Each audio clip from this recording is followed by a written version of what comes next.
السلام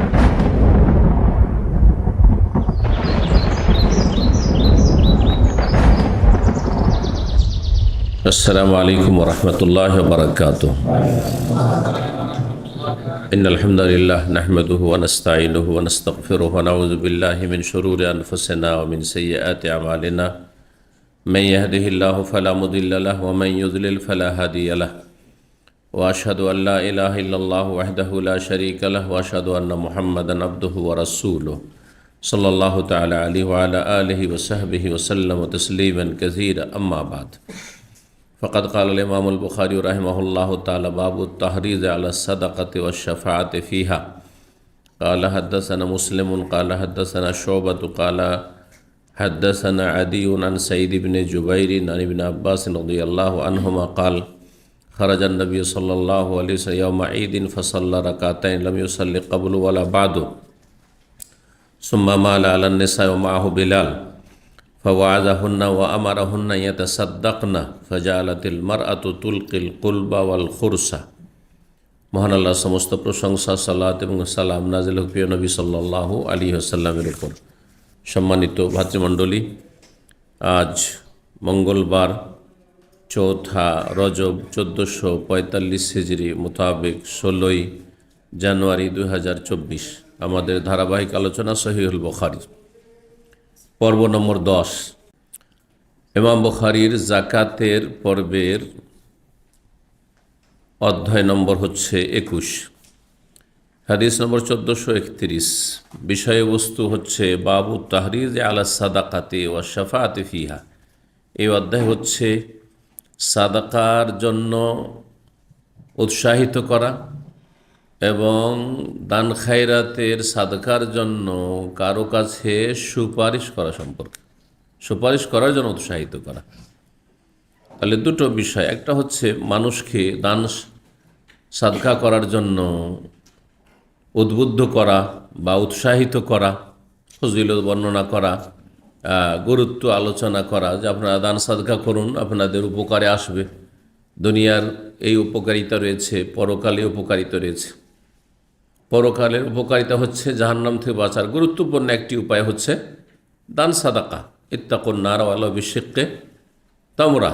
যদি একটা খেজুরের একটু অংশ হোক না কেন, ভাঙা খেজুর হোক না কেন, তা দিয়ে জাহান্নামের আযাব থেকে বাঁচার জন্য আপ্রাণ চেষ্টা করো, নবী সাল্লাল্লাহু আলাইহি ওয়াসাল্লাম বলেছেন। তাহলে অল্প পয়সা যার আছে সে অল্পই দান করবে, যার বেশি আছে সে বেশি দান করবে।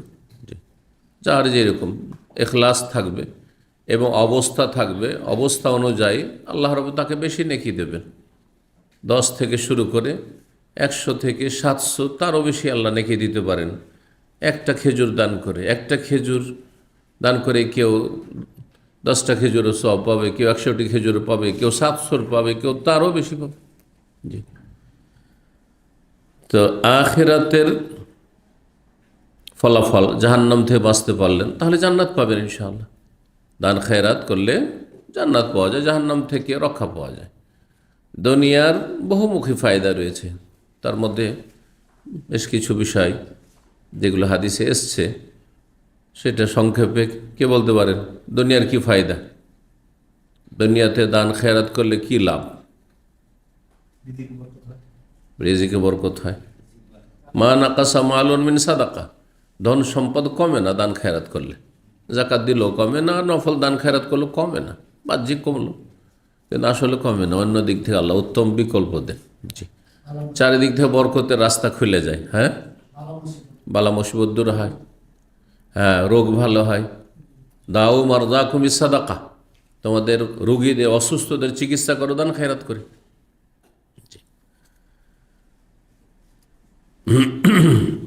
তো দান সাদকার জন্য উৎসাহিত করা আর এই মর্মে সুপারিশ করা। আপনি হয়তো দান সাদকা করতে পারছেন না, দান সাদকা করতে পারছেন না কোনো অভাবীকে, কিন্তু জানছেন যে অভাবী আছে কেউ, তো যারা দান সাদকা করতে পারবে সচ্ছল ব্যক্তি, তাদের কাছে গিয়ে সুপারিশ করা। হয়তো আপনার কথা শুনবে, আপনার সাথে তার খাতির আছে অথবা আত্মীয়তা আছে, বা আপনি তার কাছে শ্রদ্ধাভাজন ব্যক্তি, সেই জন্য আপনার কথা শুনবে। তাহলে গিয়ে বললেন যে আপনারা দান খায়রাত করেন, হ্যাঁ অমুক লোক এই অবস্থা আছে, বা অমুক পরিবার এই অবস্থায় আছে, হ্যাঁ দুর্দশাগ্রস্ত ইত্যাদি, এই জন্য সুপারিশ করা। তো সুপারিশ করলেও দান সাদকার সমান নেকি পাবেন আপনি, যদি আপনার সুপারিশের উপর আমল করা হয়, নাও করা হয় তবুও নেকি পেলেন, কারণ আপনি ভালো কাজের উপদেশ দিলেন। এটি দিনের দাওয়াতের কাজ। দিনের দাওয়াত কাকে বলা হয়? ভালো কাজের উপদেশ দেওয়া আর অন্যায় কাজে বাধা দেওয়া, অন্যায় কাজ থেকে বারণ করা। 1431 নম্বর হাদিস বর্ণনা করছেন সাহাবী আব্দুল্লাহ বিন আব্বাস রাদিয়াল্লাহু তাআলা আনহু। তিনি বলছেন, খারাজান নবী ইয়াউমা ঈদিন, নবী সাল্লাল্লাহু আলাইহি ওয়াসাল্লাম কোনো এক ঈদের দিনে বাড়ি থেকে সকাল সকাল বেরোলেন। কোথায় বেরোলেন? ঈদগাহে। রেওয়ায়েত রয়েছে মুসাল্লা, মানে ঈদগাহে বেরোলেন। ফাসাল্লা রাকাতান, সেখানে গিয়ে 2 রাকাত সালাত, সরাসরি ইমাম যাবেন, গিয়ে বসবেন না, গিয়ে কি করবেন? সালাত শুরু করবেন।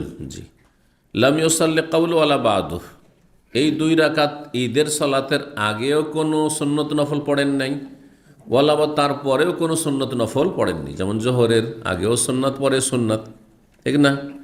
মাগরিবের পরে সুন্নাত, এশা পরে সুন্নাত, হ্যাঁ ফজর আগে সুন্নাত, আগেও কোনো সুন্নত নফল পড়েননি আর পরেও পড়েননি নবী সাল্লাল্লাহু আলাইহি ওয়াসাল্লাম ঈদগাহে।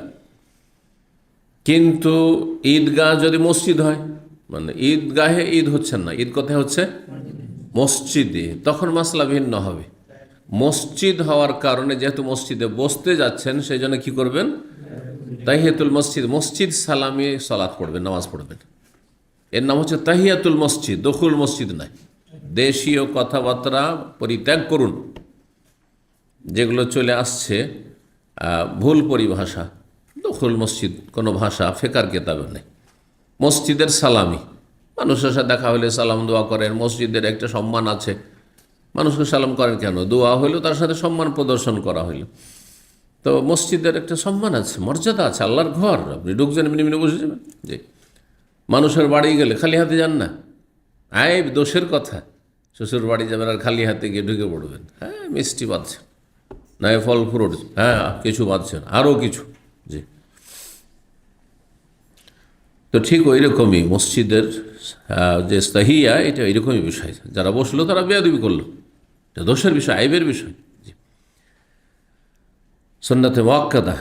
তো মসজিদে গেলে মসজিদে বসার নিয়ে তো তাহিয়াতুল মসজিদ পড়বেন, কিন্তু ঈদকে কেন্দ্র করে তার আগে পরে কোনো সুন্নত নফল নবী সাল্লাল্লাহু আলাইহি ওয়াসাল্লাম পড়েননি। অথবা সময়টা এমনি বসে আছি, অপেক্ষা করছি, এখন ঈদগাহে পৌঁছে এখন নফল পড়তে থাকি, না, জায়েজ নয়, নেকির কাজ নয়, গুনহার কাজ। কারণ আপনি আল্লাহ রসুলের নাফরমানি, বিরুদ্ধাচরণ করলেন। আপনাকে আমাকে নির্দেশ দেওয়া হয়েছে যে নবীর অনুসরণ কর, নবীর তরিকায় চলা, আল্লাহ এবং রসুল কথা মেনে চলা, রসুলের আদর্শে নেই, আল্লাহর বিধানে, এরকমটা নেই। তবে একটি হাদিস আর আছে, ঈদের সালাতের পরে বাড়ি ফিরে এসে নবী সাল্লাল্লাহু আলাইহি ওয়াসাল্লাম 2 রাকাত পড়েছেন। না ভুলে গেছেন মশলা? ঈদের মাসাইল নিয়ে একটু যে আলোচনা আছে, তাতে আমি যে 12-14টি বা তারও বেশি পয়েন্ট আলোচনা, তার একটি হচ্ছে এটি যে ঈদের নামাজ পড়ে এসে বাড়িতে 2 রাকাত সালাত আদায় করা সুন্নাত মুস্তাহাব। জি, একামত আছে ঈদের সালাতে? একামত নেই। আজান আছে না? আজান দেবে না একামত দেবে, গিয়ে তাহলে কি শুরু হয়ে গেল? আল্লাহু আকবার, প্রথমটা তাকবীরে তাহরিমা, আর তারপর এগুলো হচ্ছে অতিরিক্ত সুন্নতি তকবীর। তাকবীরে তাহরিমা হচ্ছে ফরজ রুকন, আর বাকিগুলি হচ্ছে সুন্নাত। জি, সুম্মা মা আলান নিসা, ঈদের সালাত শেষ হয়ে গেল, তারপরে খুতবা শুরু করলেন। আসলে এখানে সংক্ষেপ করে দেওয়া হয়েছে। খুতবা দিলেন প্রথম, তো পুরুষদের কাছে আওয়াজ পৌঁছেছে, মহিলারা দূরে আছে, এক সাইডে আছে, ওদের কাছে আওয়াজ পৌঁছে না ওইভাবে হয়তো, হ্যাঁ, অথবা তাদের কাছে আওয়াজ পৌঁছিল, তাদের বিষয়ে বিশেষ কিছু আলোচনা নবী সাল্লাল্লাহু আলাইহি ওয়াসাল্লাম করতে চাইলেন। সেই জন্য সেই যে মাসাইলগুলি বা সেই বিষয়গুলি যেহেতু বেশি গুরুত্বপূর্ণ মহিলাদের জন্য, মহিলা সেকশনের কাছাকাছি চলে গেলেন, আর সাথে আছেন বেলাল খাদেম হিসাবে। নবী সাল্লাল্লাহু আলাইহি ওয়াসাল্লাম সেখানে গিয়ে কিছু আলোচনা করলেন। যে আলোচনাটি করলেন তার মূল বিষয়বস্তু ছিল দান সাদকার জন্য উৎসাহিত করা, দান সাদকার জন্য উৎসাহিত করা, আর মহিলাদেরকে এ কথা স্মরণ করিয়ে দেওয়া যে আমি জাহান্নামের দৃশ্য মেরাজে অথবা স্বপ্নযোগে বিভিন্ন সময় মেরাজে সশরীরে দেখেছেন, আর স্বপ্নযোগে অনেকবারই নবী সাল্লাল্লাহু আলাইহি ওয়াসাল্লাম জান্নাত জাহান্নামের দৃশ্য দেখেছেন। তো বললেন যে ফাইন্নি উরিতুকুন্না আকসার আহলিন্নার, মহিলারা তোমাদেরকে সবচেয়ে বেশি জাহান্নামের সংখ্যাগরিষ্ঠ দেখলাম। পুরুষদের তুলনায় মহিলাদের সংখ্যা কোথায়? জাহান্নামে বেশি। আর জান্নাতে কাদের সংখ্যা বেশি? না, গরিবদের সংখ্যা বেশি।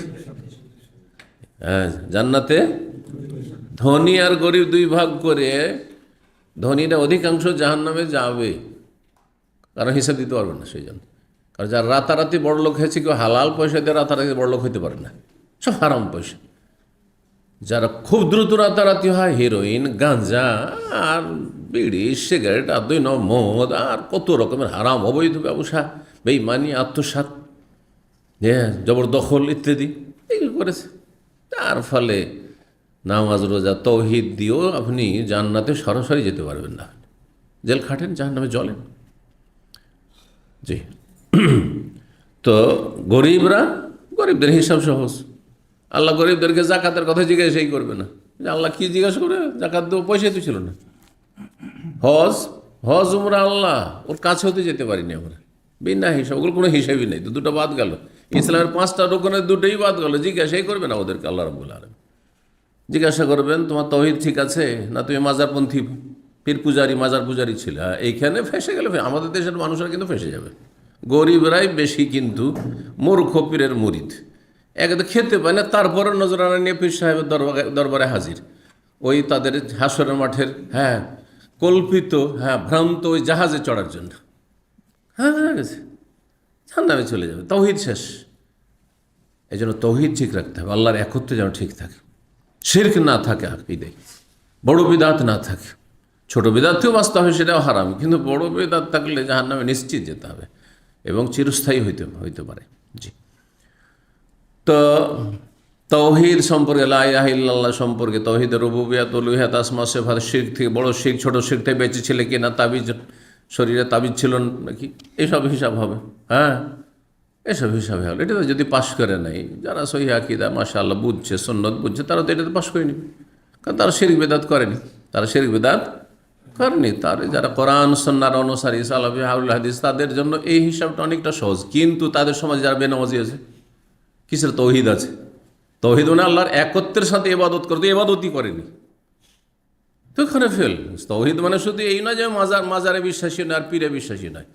তৌহিদ মানে সার্বিক জীবনের তৌহিদ। সুতরাং এই ভ্রান্ত ধারণায় থাকবেন না যে আমি আহলে হাদিস বংশোদ্ভূত, সুতরাং বেনামাজি হয়েও আমার তৌহিদ ঠিক আছে। কিসের তৌহিদ ঠিক আছে? তৌহিদ মানে তো আল্লাহ এক, এই কথা বলা নয়, আল্লাহর একত্ব প্রতিষ্ঠা করা। মানে এবাদত বন্দেগী আপনার আল্লাহর একত্ব ভিত্তিক, তৌহিদ ভিত্তিক হবে। আর এক আল্লাহর ইবাদত করলে তার নাম ইবাদত। কিন্তু ইবাদত করছেন আর তার সাথে আর কাউকে শরিক করছেন, সেটার নাম ইবাদত না, সেটার নাম শিরক। এটার নামই তো শিরক। বুঝতে পারছেন না? ইবাদত করছেন, মসজিদে সেজদা করছেন আল্লাহকে, আর ওর হয়ে গিয়ে বাবাকে, তাহলে বলা হবে যে লোকটি খুব ইবাদত গুজার, 5 ওয়াক্ত নামাজ পড়ে, তাহাজ্জুদ পড়ে না, সে মুশরিক। এর নামই তো শিরক। যে ইবাদত ভাগাভাগি করলেন, কিছু আল্লাহকে দিলেন, কিছু আল্লাহর বান্দাকে দিলেন, সৃষ্টিকে দিলেন, মুশরিক সে। তো ইবাদতের মূলই কিন্তু তৌহিদ। ইল্লা লিয়াবুদুন, এই যে মা খালাকতুল জিন্না ওয়াল ইনসা ইল্লা লিয়াবুদুন, এই আয়াতের তাফসীরই করেছেন মুফাসসিরগণ, আই লিওয়াহিদুন, তৌহিদ ভিত্তিক ইবাদত করবে। তৌহিদ ছাড়া ইবাদত হয় না। তো কি বলছিলাম? সাদাকার কথা বলতে গিয়ে বললাম, মনে হয় নবী সাল্লাল্লাহু আলাইহি ওয়াসাল্লাম প্রথম খুতবা দিলেন, আর সহিহ হাদিস দ্বারা ঈদের একটি খুতবায় প্রমাণিত। এই জন্য সহিহ সুন্নাহর উপর যদি আমল করেন তো ঈদের খুতবা হচ্ছে একটি।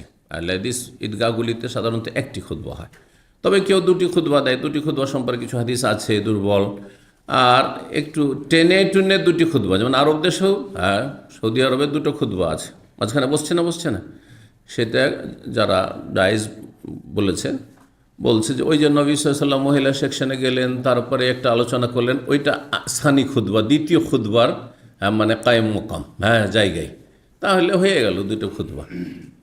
আর তারপরে অনেক সময় বক্তা, আলোচক, খতিব মানে কি? খতিব মানে মন্ত্র পাঠ করা ওই খুতবা ধরে আরবি? না না না না, খতিব মানে বক্তা, আলোচক। আলোচনা করতে গিয়ে কথা যতই গুছাবার চেষ্টা করেন, আমরা কেন নোট রাখি? কারণ নোট আছে মানে পয়েন্ট সামনে আছে, আমি বলছি ঠিকই আপনাদের, কিন্তু এদিক ওদিক হচ্ছে, সবগুলি ঠিক আছে, কোনো ঘাটতি হচ্ছে না, পারফেক্ট আলোচনা হচ্ছে। কিন্তু যখন হাওয়াই আলোচনা বুঝেন, বাতাসেও কিছু লিখি নেই আমার সামনে, পয়েন্ট লিখা নেই, তখন স্মৃতি থেকে গুরুত্বপূর্ণ পয়েন্ট কি হয়ে যেতে পারে? হারিয়ে যেতে পারে। যার ফলে আমি গুরুত্বপূর্ণ কিছু কথা বলতে চেয়েছিলাম প্রথমখানে আলোচনাতে, অন্যদিকে চলে যেয়ে ওই গুরুত্বপূর্ণ কথাটাই ছেড়ে দিয়েছি। এমন কোনো কথা আলোচনা করছে যেগুলো অত গুরুত্বপূর্ণ হয়েছিল না হয়তো, আর এমন গুরুত্বপূর্ণ একটা পয়েন্ট ছুটে গেছে, কিন্তু মাঝখানে যদি 1-2 সেকেন্ড, 10 সেকেন্ড, 20 সেকেন্ড, 30 সেকেন্ড, ওই যে দুই খুতবার মাঝখানে বসা, ধরেন 30 সেকেন্ডই হোক না কেন, 1 মিনিট 2 মিনিটই হোক, যেটাই হোক না কেন, বসলো, একটু শ্বাসটা নিতে পারলো। যে বেশি চিৎকার করে, যারা বেশি চিৎকার করে আলোচনা করে তো শ্বাস ফুলে অনেক সময়, তো শ্বাসটাও নিতে পারলো, এটা একটা ফায়দা।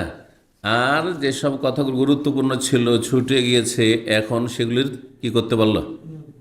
সেগুলি সেখানে আলোচনায় নিয়ে আসতে পারলো, যে না না, এই কথাগুলি বলতে হবে আমাকে এখন এই দ্বিতীয় খুতবাতে। এটা হচ্ছে রহস্য দ্বিতীয় খুতবার। তো দ্বিতীয় খুতবা যদি কেউ পড়ে এইভাবে তো জায়েজ, কিন্তু উত্তম হচ্ছে একটি খুতবা দেওয়া কিসে? ঈদের। তো বলছেন যে নবী সাল্লাল্লাহু আলাইহি ওয়াসাল্লাম তারপরে চলে গেলে কোথায়? মালা আলান্নেসায়, মহিলাদের দিকে চলে গেলেন।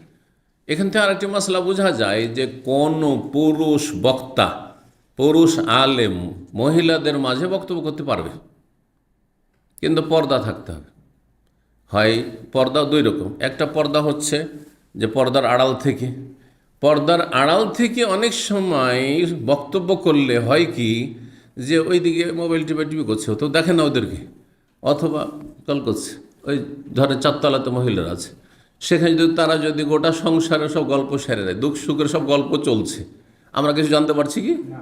আর হচ্ছেও, কিন্তু অনেক জায়গায় এরকম আছে। আমাদের দেশের মহিলা সেকশনে জালসার মাহফিলে কি হয়? হাট বাজারই হয়, আর কিচ্ছু হয় না। কোনো কিছু শোনে, ঘোড়ার ডিম শোনে, ইল্লা মাশাআল্লাহ, হাতে গোনা, শতকরা 5টা, বাকি সব হইচই করে কিছু কেনাকাটা করলো, চলে আসলো হাট বাজার থেকে, ঠিক না? মেলার মতো হয়ে গেছে আমাদের দেশে জলসা মাহফিলগুলো। তো এখানেও পর্দার আড়ালে থাকলে এরকমটা হয়, যেহেতু আমাদের মাদ্রাসা সম্পর্কে যথেষ্ট অভিজ্ঞতা আছে, কারণ দাওয়াতি মাদ্রাসার আগে শিক্ষকতা করেছি, তো আর তারপরে মহিলা মাদ্রাসা মাশাআল্লাহ আমাদের আছে, তো সেখানে সুবহানাল্লাহ এক সময় সামনে পর্দা লাগিয়ে আমাদের মেয়েদেরকে পড়ানো হতো, দাওরা পর্যন্ত, বুখারি পর্যন্ত পড়া হচ্ছে পর্দা লাগিয়ে। এতে হইতো কি, কেউ ঘুমিয়ে গেছে, শুয়েই গেছে, ব্যাস কিছু বলিস না, আমি ঘুমাচ্ছি, ক্লান্ত আছি। কিন্তু সাথী সঙ্গীরা বলবে না, এদিকে টিচার জানতেই পারছে না, পুরুষ টিচার হয়তো পড়াচ্ছে, মহিলা টিচার তো আর বড় কেতাব পড়াইতে পারে না, ওই ছোটো মোটোগুলি পড়াচ্ছে মহিলা টিচার বুখারি পড়াবে দক্ষতার সাথে, এরকম কোথায় পাবে না? আবু দাউদ পড়াবে, নাসাই পড়াবে, তিরমিজি পড়াবে, আর বড় বড় হাদিস ফিকহের কেতাব পড়াবে, তাফসীর পড়াবে, অত সহজ নাই। তো যার ফলে পুরুষ বাধ্য পড়াইতে এই মুরব্বীগুলোকে বিশেষ করে দেওয়া হয়। তো হয় কি, যে দিয়ে ঘুমিয়ে থাকে, আর না হলে যখনকার যুগে কি ছিল না, মোবাইল ছিল না, তখনকার যুগের কিস্সা বলছি এগুলো। আর এখন তো মোবাইল আরও না, মোবাইল নাড়ানাড়ি করছে।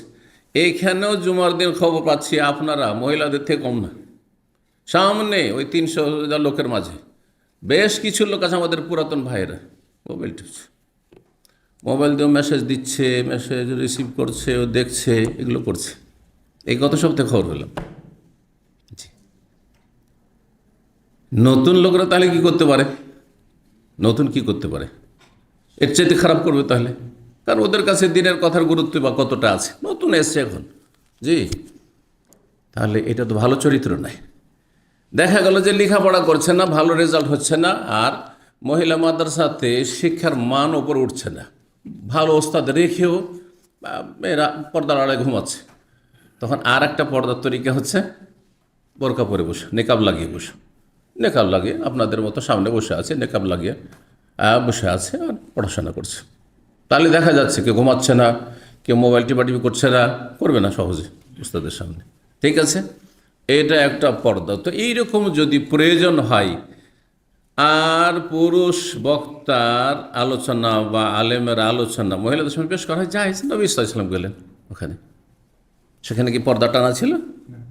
মহিলা সেকশনে সব মহিলাদের কাছাকাছি তো মহিলারা চেহারা ঢেকেছিল। তারা সেই যুগে বড় বড় লম্বা চাদর দিয়ে ঘুমটা টেনে বসে থাকতো মহিলারা, সাহাবিয়াতগণ, পর্দার বিধান নাজিল হওয়ার পরে।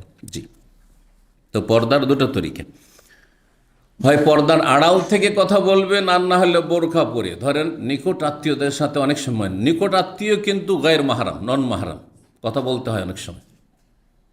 দেবর ভাসুরের সাথে কথা বলতে হয়, হয় না? মহিলাদেরকে এসছে বাড়িতে, ছেলে মেয়েদের চাচা, হ্যাঁ কথা বলতে হবে। তারপরে দুলাভাইদের সাথে কথা বলতে হয়, হ্যাঁ ভগ্নিপতির সাথে কথা বলতে হয়। নিকট আত্মীয় কথা না বললে, ওর বাড়ি গেলাম, হ্যাঁ তোমার বোনের বাড়ি গেলাম, কথাই বললো না আমাকে, বলবে না? সমাজে মুশকিলও আছে। তো পর্দার আড়াল থেকে, হয় পর্দা ঝুলানো আছে পর্দার আড়াল থেকে দরজার ভিতর থেকে, আর না হলে সামনে আসলে বোরখা পরে, বোরখা ঢিলা ঢালা পোশাক বোরখা পরে কথা বলবে, নির্জনে নয়, নির্জনে নয়। আরও একাধিক মহিলা আছে, অথবা শাশুড়ি আছে, তার সাথে মেয়ে আছে, কথা বলছে, সালাম আলাইকুম, হয়ে গেল, যাতে ফিতনা না হয়। আসল উদ্দেশ্য হচ্ছে ফিতনা মুক্ত থাকা। তো নবী সাল্লাল্লাহু আলাইহি সাল্লাম মহিলাদের কাছে ওখানে গেলেন কাছাকাছি, আর তার সাথে ছিল বেলাল রাদিয়াল্লাহু তাআলা আনহু। ফাওয়াযাহুন্না, তাদেরকে ওয়াজ করলেন। ওয়াজ করলেন মানে উপদেশ দিলেন না? ওয়াজ মানে সুর। কিন্তু আপনাদের মূর্খ সমাজের এক শ্রেণীর লোকের মাঝে ওয়াজ মানে, আমারটা ওয়াজ না, আমারটা হচ্ছে কথা। প্রথম অডিওর যুগে আমার বক্তব্য বাংলাদেশে গেল, তো এক সিলেটি ভাই আমার এখানে ছিল, তো বলছে আমার মাকে নিয়ে গিয়ে আপনার বক্তব্যগুলো দিলাম, কারণ আমাদের দেশে তো শিরক বিদাতে ভরা। আলোচনা শুনতে দিলাম, তারপর বলছি খুব সুন্দর ওয়াজ আছে মা, শোনো। কিছুক্ষণ শোনার পরে অডিও রেডিওতে ওই আপনার লাগিয়ে, টেপে লাগিয়ে, তার বলছে কী রে বাবা, হ্যাঁ এ তো কথা বলছে, ওয়াজ টোজ তো নাই, ওয়াজ তো নাই। ওয়াজ মানে আর কি, এই সুর ধরতে হবে আর কি, বুঝতে পেরেছেন? যেটা সুফি বেদাতিদের থেকে আসা। ওই লোকটাকে যদি আওয়ামী লীগ বিএনপির বক্তব্যে লাগিয়ে দেওয়া হয়, তখন আর সুর করবে না। ওই বক্তাকে, হ্যাঁ ভাসানী সাহেবের মতো যদি লাগিয়ে দেওয়া হয়তো, তিনি তো মৌলানা, তাই না? তখন আর যেহেতু রাজনীতি পলিটিক্যাল যেহেতু লেকচার চলছে, তখন আর সুর নেই। আর ইসলামের স্টেজে মাহফিলে উঠে তখন সুর শুরু হয়ে গেল। কেন পার্থক্য? এটা কে শিখাইলো পার্থক্যটি? বুঝতে পেরেছেন কথা? জি। তো নবী সাল্লাল্লাহু আলাইহি ওয়াসাল্লাম মহিলাদেরকে ওয়াজ করলেন, মানে উপদেশ দিলেন, দ্বীনের কথা বললেন। ও আমারাহুন্না ইয়াতাসাদ্দাকনা, তাদেরকে নির্দেশ দিলেন যে তারা যেন দান খয়রাত করে, সাদকা করে বেশি।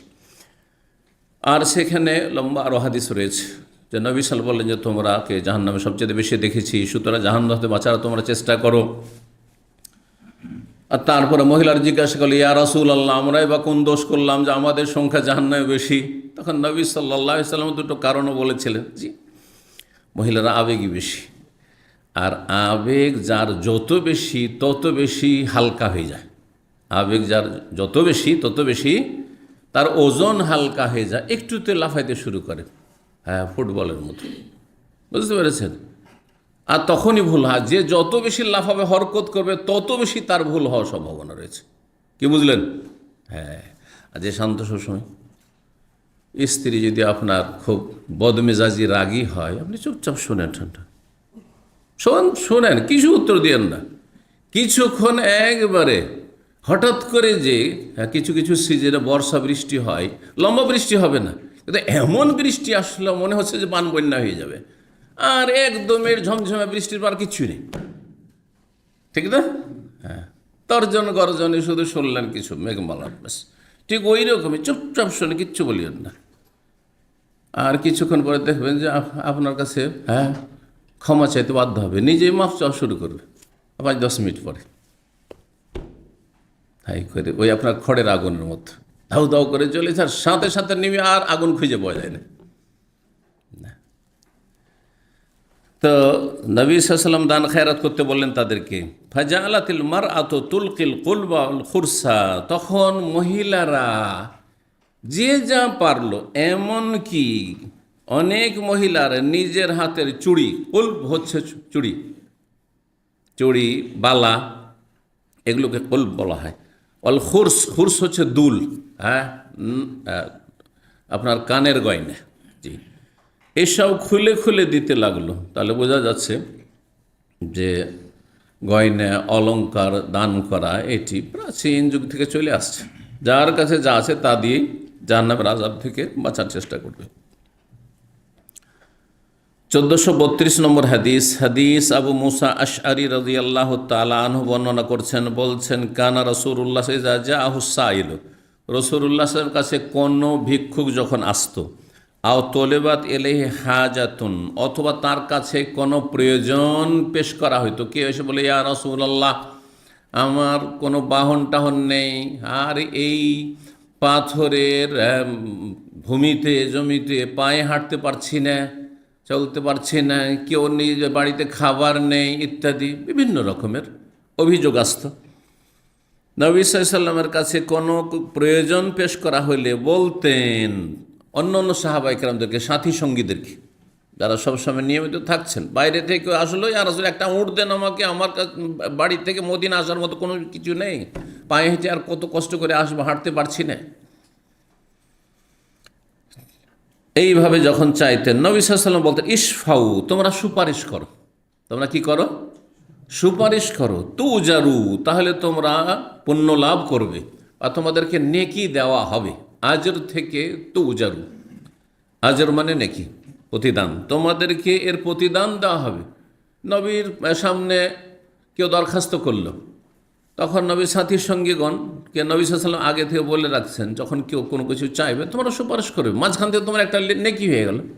আমি তো যা দেব দিব, আল্লাহ যা দিয়েছেন আমাকে দেবো, আমি তো সেই ক্ষেত্রে কোনো কার্পণ্যতা করব না, কিন্তু তোমরা মাঝখানে সুপারিশ করলে ওই নেকিটা পেয়ে গেলে।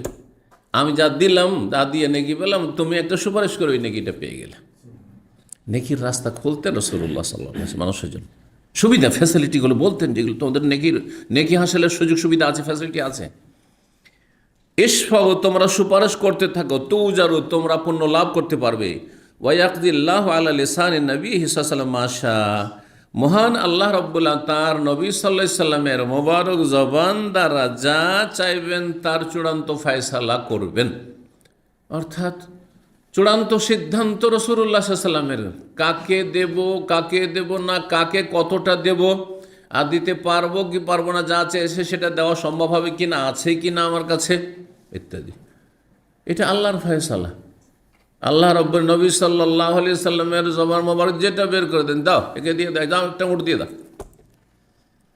একটা লোককে দেখে আছে যে একেবারে সুস্থ আর যুবক, হ্যাঁ, সুঠাম হয়ে আছে, খেটে খেতে পারবে, আর সে যদি ভিক্ষা চায় তো নবী সাল্লাল্লাহু আলাইহি ওয়াসাল্লাম নাও করেছেন, কারণ তুমি জাহান্নামে যাবে এরকম করে ভিক্ষা করলে, যাও তুমি খেটে খেতে পারবে।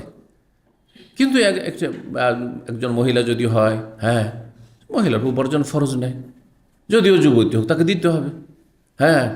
তারপরে পুরুষ কিন্তু বৃদ্ধ অথবা অসুস্থ, অবশ্যই তাকে দিতে হবে, অথবা এখন পর্যাপ্ত পরিমাণে আছে, যারা চাইছে সবাইকে দিতে পারবো, সুতরাং সবাইকে দিই।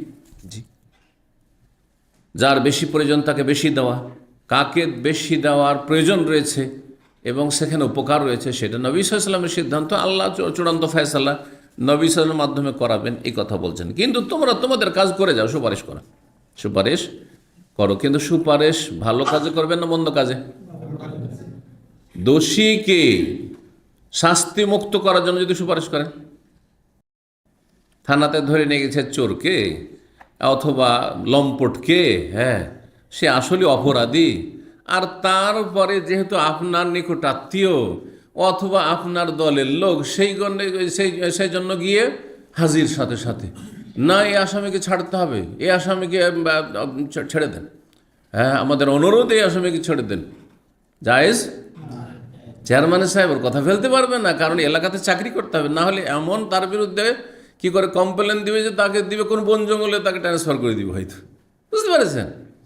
এসব হচ্ছে না দেশে? হ্যাঁ, না, অপরাধীদের ক্ষেত্রে কেউ যদি সুপারিশ করে সে কাবিরা গুনাহ করলো এবং জাহান্নামে যাওয়ার কাজ করলো, কঠিন শাস্তি তার জন্য। আপনি একটা অপরাধীর শাস্তি হওয়া ফরজ, সেই শাস্তি তাকে তার হতে দিলেন না, তাহলে তাকে আরও খারাপ করে দিলেন আপনি। এখানে হয়তো সে শাস্তি যদি ভোগ করত, তাহলে সতর্ক সাবধান আগামী জীবনের জন্য ভালো মানুষ হইতো, ইউটার্ন হয়ে যেত। তবে যারা নির্দোষী অথবা ছোটোখাটো ভুল করেছে, সামান্য কিছু, এটা ক্ষমাযোগ্য, তাহলে সুপারিশ করুন আপনি।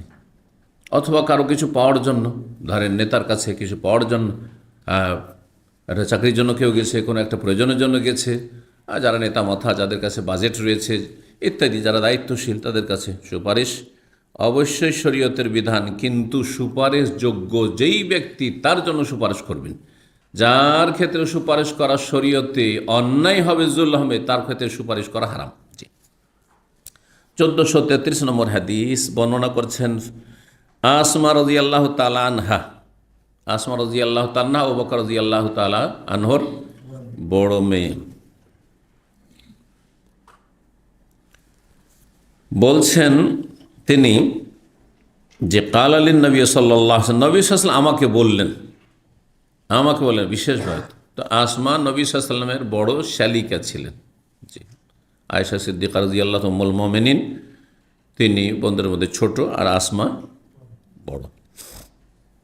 নবী সাল্লাল্লাহু আলাইহি ওয়াসাল্লাম, নবী সাল্লাল্লাহু আলাইহি ওয়াসাল্লাম শালিকার সাথে কথা বলতেন, কিন্তু পর্দার সাথে, পর্দার আড়ালে। বোঝা গেল যে নিকটাত্মীয় যারা, তাদের সাথে কথা বলার প্রয়োজন আছে, কিন্তু এই নয় যে অপ্রয়োজনীয় কথা, গল্প। শ্বশুর বাড়ি গেলে স্ত্রীর সাথে গল্প নেই, হ্যাঁ, কার সাথে গল্প? শালির সাথে। এইটা হারাম। কেন? কিন্তু প্রয়োজন সালাম দেওয়া, কেমন আছেন ভাই, ভালো আছেন ইত্যাদি, হয়ে গেল। তোমরা কেমন আছো? আলহামদুলিল্লাহ ভালো, হয়ে গেল, যথেষ্ট। কোনো আদেশ নিষেধ ইত্যাদি যদি প্রয়োজন থাকে তাহলে ঠিক আছে। তো সব কিছুর একটা জায়েজের সীমানা আছে। আল্লাহ কোরআনে কারীমের বিভিন্ন আয়াতে এই কথাটি বলে, তিলকা হুদুদুল্লাহ, এগুলো হচ্ছে আল্লাহর সীমানা। হুদুদ, বর্ডার, প্রত্যেকটা ক্ষেত্রে বর্ডার আছে। প্রত্যেকটা ক্ষেত্রে কি আছে? বর্ডার, সীমানা আছে। সীমানা পার করলে ওয়া ইয়াতাআদ্দা হুদুদাল্লাহি ফাউলাইকা হুমুজ জালিমুন, যারা আল্লাহর সীমানা ক্রস করবে তারা হচ্ছে জালেম। ফাকাদ যালাম নাফসা, হ্যাঁ, ইউদখিলুহু নারান খালিদান ফিহা, তাদেরকে আল্লাহ জাহান্নামে ঢোকাবেন। সমস্ত শাস্তির কথা ওইসব হুদুদুল্লাহর যে আয়াতগুলো রয়েছে সেগুলোর ক্ষেত্রে বলা হয়েছে। তো যেখানে হারাম অথবা হারামের কাছাকাছি চলে যাচ্ছেন, ফিতনায় পড়তে যাচ্ছেন, হ্যাঁ, সে তখন হারাম হয়ে যাবে। কিন্তু বৈধ একটা সীমানা আছে, ততদূর পর্যন্ত জায়েজ। আপনার কেনাকাটার জন্য গিয়েছেন আপনি কোথাও, আর দেখছেন যে কাউন্টারে মহিলা ক্যাশ নিচ্ছে, তা আপনি কিনবেন না আপনার সামান, না ঘুরে চলে আসবেন সেখান থেকে? জায়েজ। কিন্তু সেখানে যদি বলেন তোমার নাম্বারটা দাও, আমার নাম্বারটা নেও, হ্যাঁ, আর ঠিক আছে ইত্যাদি, অথবা হাসি মুখে একটু ডিসকাউন্ট করার জন্য হাসা। কিছু মহিলারা খরিদ করতে যায় মাল সামান, কথা বোঝে, শপিং করতে দোকানপাটে, আর যাওয়ার পরে কি করে, এই সব বইগুলো যারা আছে, সার্ভিস আছে, তাদের সাথে একটু হাসি দিয়ে কথা বলে, যাতে করে কি করে, স্পেশাল ডিসকাউন্ট করে। এগুলো হারাম, এগুলো হয়। জি, আল্লাহ হেফাজত করুক। জি, আল্লাহ সব কিছু দেখছেন, জানছেন যে কে কোন অবস্থায়, হ্যাঁ, কে কতটা প্রয়োজন, জায়েজ আছে কথা বলে, বিনা প্রয়োজনে জায়েজ নেই বেগানা পুরুষের সাথে। নবী সাল্লাল্লাহু আলাইহি ওয়াসাল্লাম আমাকে বলেছিলেন, লা তুকি ফায়ুকা আলাইক, তুমি বেঁধে রাখিও না। ওয়েকাউন মানে এমন থলে, বুঝেন তো, থলে বুঝেন না? আগের যুগে থলেতে ব্যাগ, কাপড়ের ব্যাগ থাকতো, আমরা বাজার করি না কাপড়ের ব্যাগে, এটি থলে। জি, এটাও থলে, যে পকেটটা থলে না, পকেট বলছেন, ইংরেজি বলছেন, আর বাংলাটি ছেড়ে দিয়েছেন। পকেট মানে তো থলে।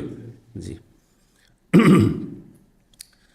তো লাতুকি ওয়েকাউন থেকে, আউকা ইউকি, আর থলে কি হয়, থলের মুখ বন্ধ করা হয়, কিছু ঢুকিয়ে দেওয়ার পরে ওপরখানটা, হ্যাঁ, বেঁধে দিলেন। ধরেন, লাতুকি, তুমি তোমার থলের মুখ বন্ধ করে রাখিও না। অর্থাৎ তখনকার যুগে তো টাকা ছিল স্বর্ণের, না হয় চাঁদির, আর চাঁদির রৌপ্য মুদ্রা বেশি ছিল। তো চাঁদির টাকা কিসে রাখবেন? থলিতে রাখতে হবে, থলিতে রাখতে হবে। এই কাল আজকে থেকে 100 বছর আগে, 80, 90, 100 বছর আগে ছিল, কাগজের নোট আসার আগে। জি, আমার দেশে এগুলোকে কি বলা হতো? রূপার টাকা বলা হতো। বা কাঁচির টাকা, আঞ্চলিক ভাষা বলা হয়তো রূপার টাকা। এই রূপার টাকা আমার দাদার দাদা, যেহেতু আমাদের পরম্পরা 7 পুরুষ পর্যন্ত জানি, তিনি বড় পয়সাওয়ালা মানুষ ছিলেন। আর সেই যুগে তার আয় উপার্জন ছিল। তো কী করতো, ওই যে আমাদের দেশে ক্যাথাগুলো আছে, পুরান ক্যাথা থলে তৈরি করে বগলে ঝুলি নিয়ে বেড়িত আর টাকা ভরত আর কালেকশন করে বেড়িত, পুরো এলাকায় কালেকশন করে বেড়িত। কথা বুঝতে পেরেছেন? টাকা পয়সা কালেকশন করা যাদের কাছে পাবে। তো এই থলে, তো থলেতে মানুষ টাকা পয়সা ভরে রাখে। আর থলের মুখটা যদি বন্ধ করে রাখেন সবসময়, খুলবই না, তার মানে খুলবো না, তাহলে দান খায়রাত কিসের? যা আসবে ঢুকা আর বন্ধ করা, আবার যা আসবে ঢুকা আর বন্ধ করা, এইরকম কাজ করিও না। নবী সাল্লাল্লাহু আলাইহি ওয়াসাল্লাম বলছেন টাকা পয়সা এসছে, থলের মুখটা খোলা রাখো। তোমরা যখনই প্রয়োজন এইদিকে ডানে বামে গরিব মিসকিন আছে, অভাবী আছে, দুর্দশাগ্রস্ত আছে, দিতে থাকো, দান খেরাত করতে থাকো। আজকাল থলের যুগ না থাকলেও কি আছে, পার্স আছে, মানি ব্যাগ আছে। তারপরে যারা কৃপণ তারা করে কি, খুচরো টাকা রাখে না। খুচরো টাকা থাকলে খরচ হবে রে, এটাকে গোটা করে নে। 100 টাকা বানিয়ে তাহলে আর খরচ হবে না।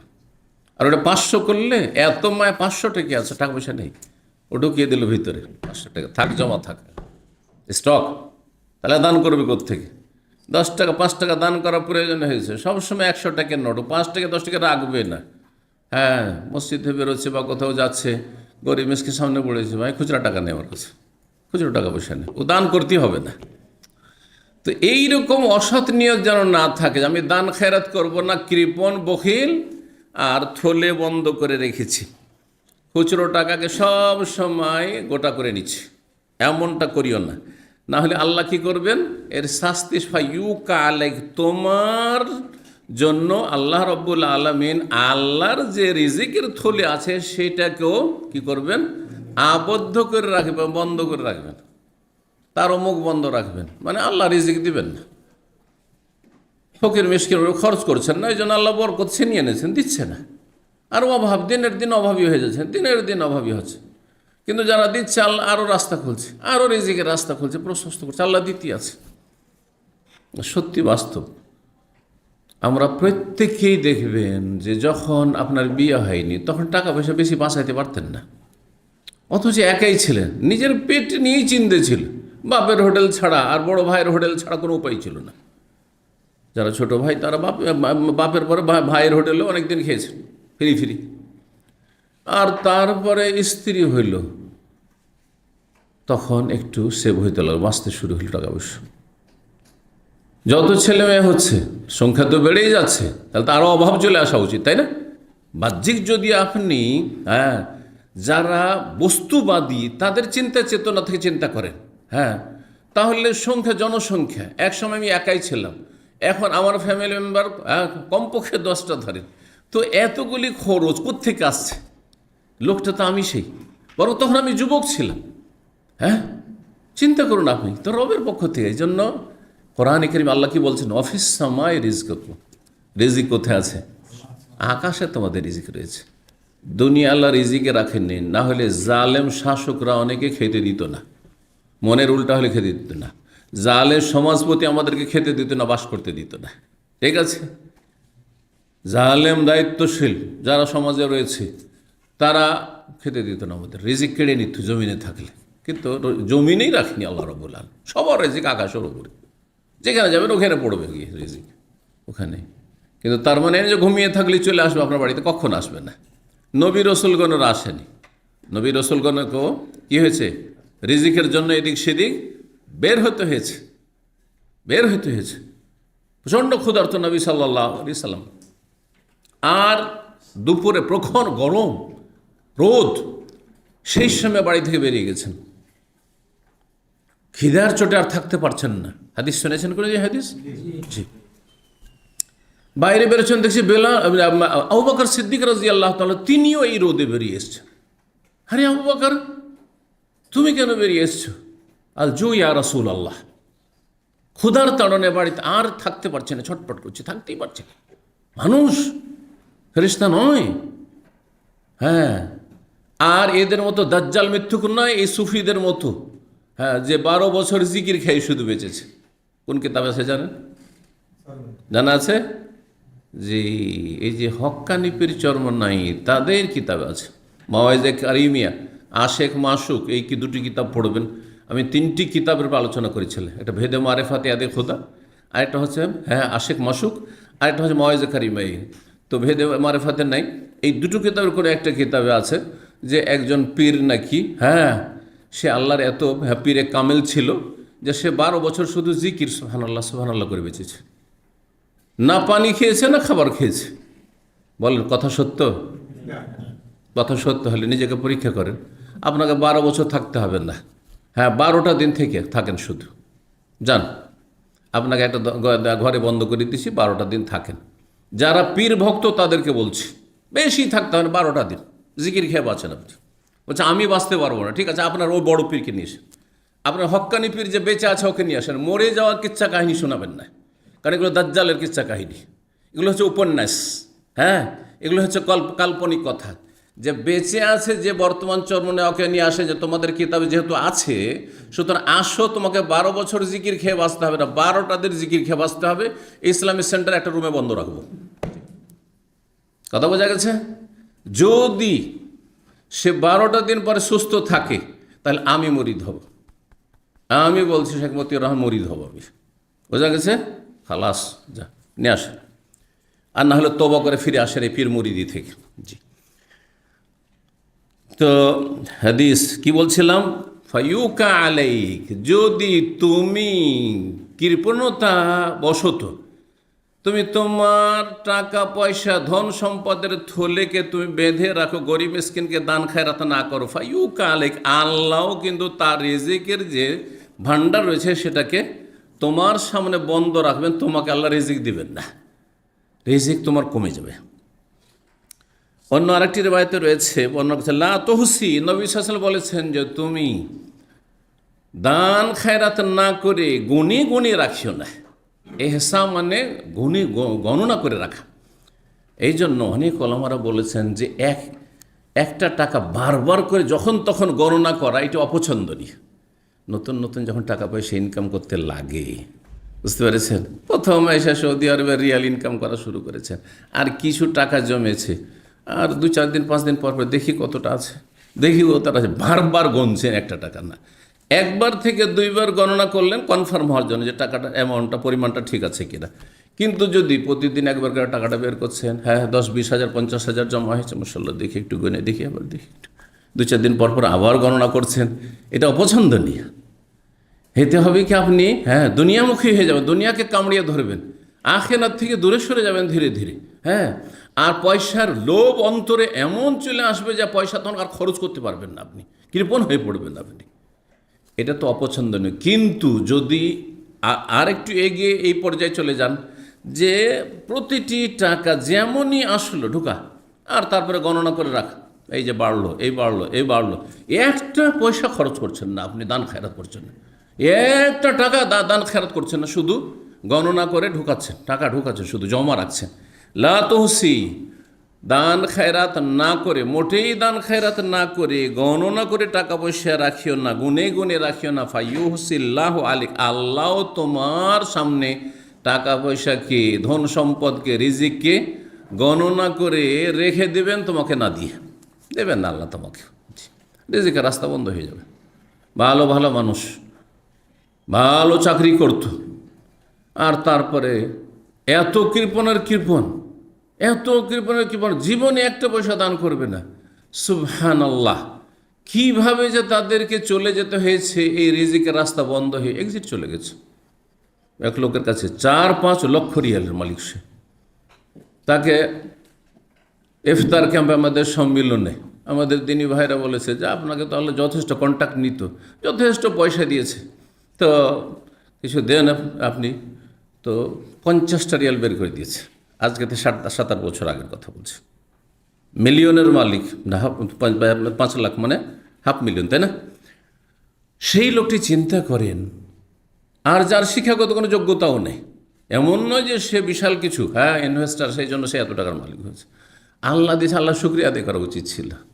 জরুরি নয় যে আমাদের এখানে দিতে হবে বা কোথাও দিতে হবে, কিন্তু আপনি যে কোনো জায়গায় না, জীবনে তাকে দেখিনি, অথচ যাদের কাছে আমানত রাখতো তাদের থেকে এসব জিনিস জানা, যে জীবনে দেখিনি যে এখানে জাকাত সে এত টাকা বের করলো বা কিছু করলো, কোথায় জাকাত দেন, বলছে আমি আল্লাহ মুস্তান। তো যাই হোক, সুধারণাও যদি রাখা যায় যে জাকাতটা দেয়, কোথায় দেয় আল্লাহ পাক ভালো জানে, দান খেরাত করে না, অথচ আল্লাহ এত নিয়ামত দিচ্ছে, এমন হইল অবৈধ হয়ে গেল আর বিশাল সমস্যায় ফেসে গেল, আর তারপরে এক্সিট যেতে বাধ্য হইল। এখানকার ঘটনা বলছো।